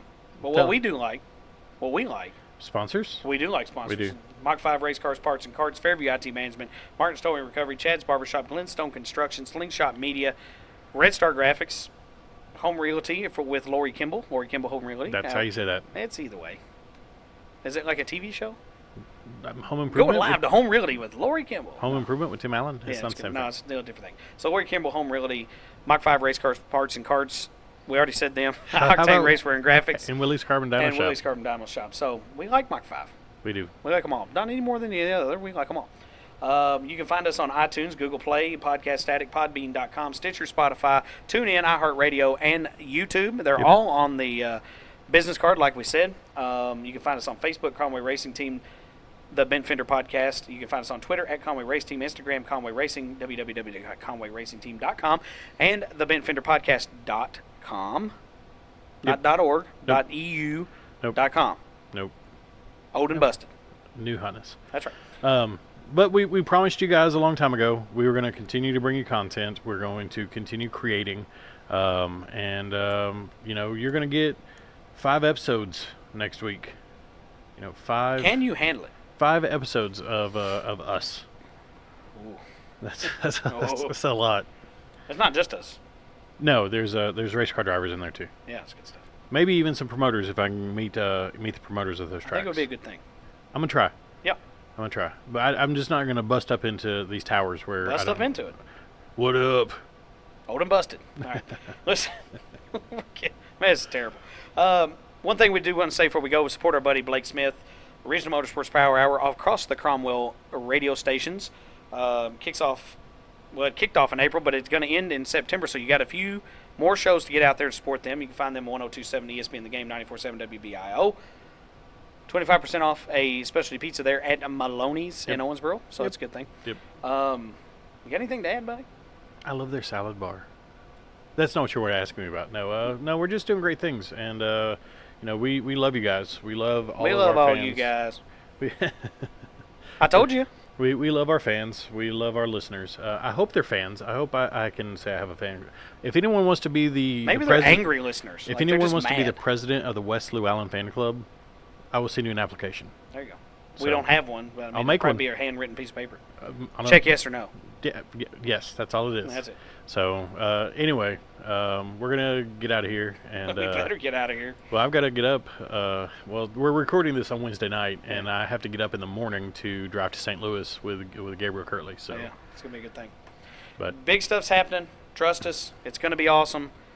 It's already awesome because of you guys and you guys listening and supporting our guests, just like Aaron Abbott told some great stories today. Support his sponsors, just like support our sponsors. We'll support your sponsors, even though you don't have one. Get a sponsor for whatever you want to sponsor, and we'll support it.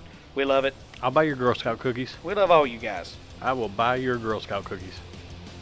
I do like Girl Scout cookies. Boy Scout popcorn too. Yeah, it's good stuff. That's good stuff. Trails in. Oh, yeah, that's good stuff. Anyway, we've done enough. Yep. So for Wes, the Sway Bar Llewellyn, I'm Nathan Porkchop Conway, and we'll see you next time. You've been listening to the best up-and-coming motorsports podcast on the internet. Tune in next week to see who we're trading paint with on the Bent Fender Podcast.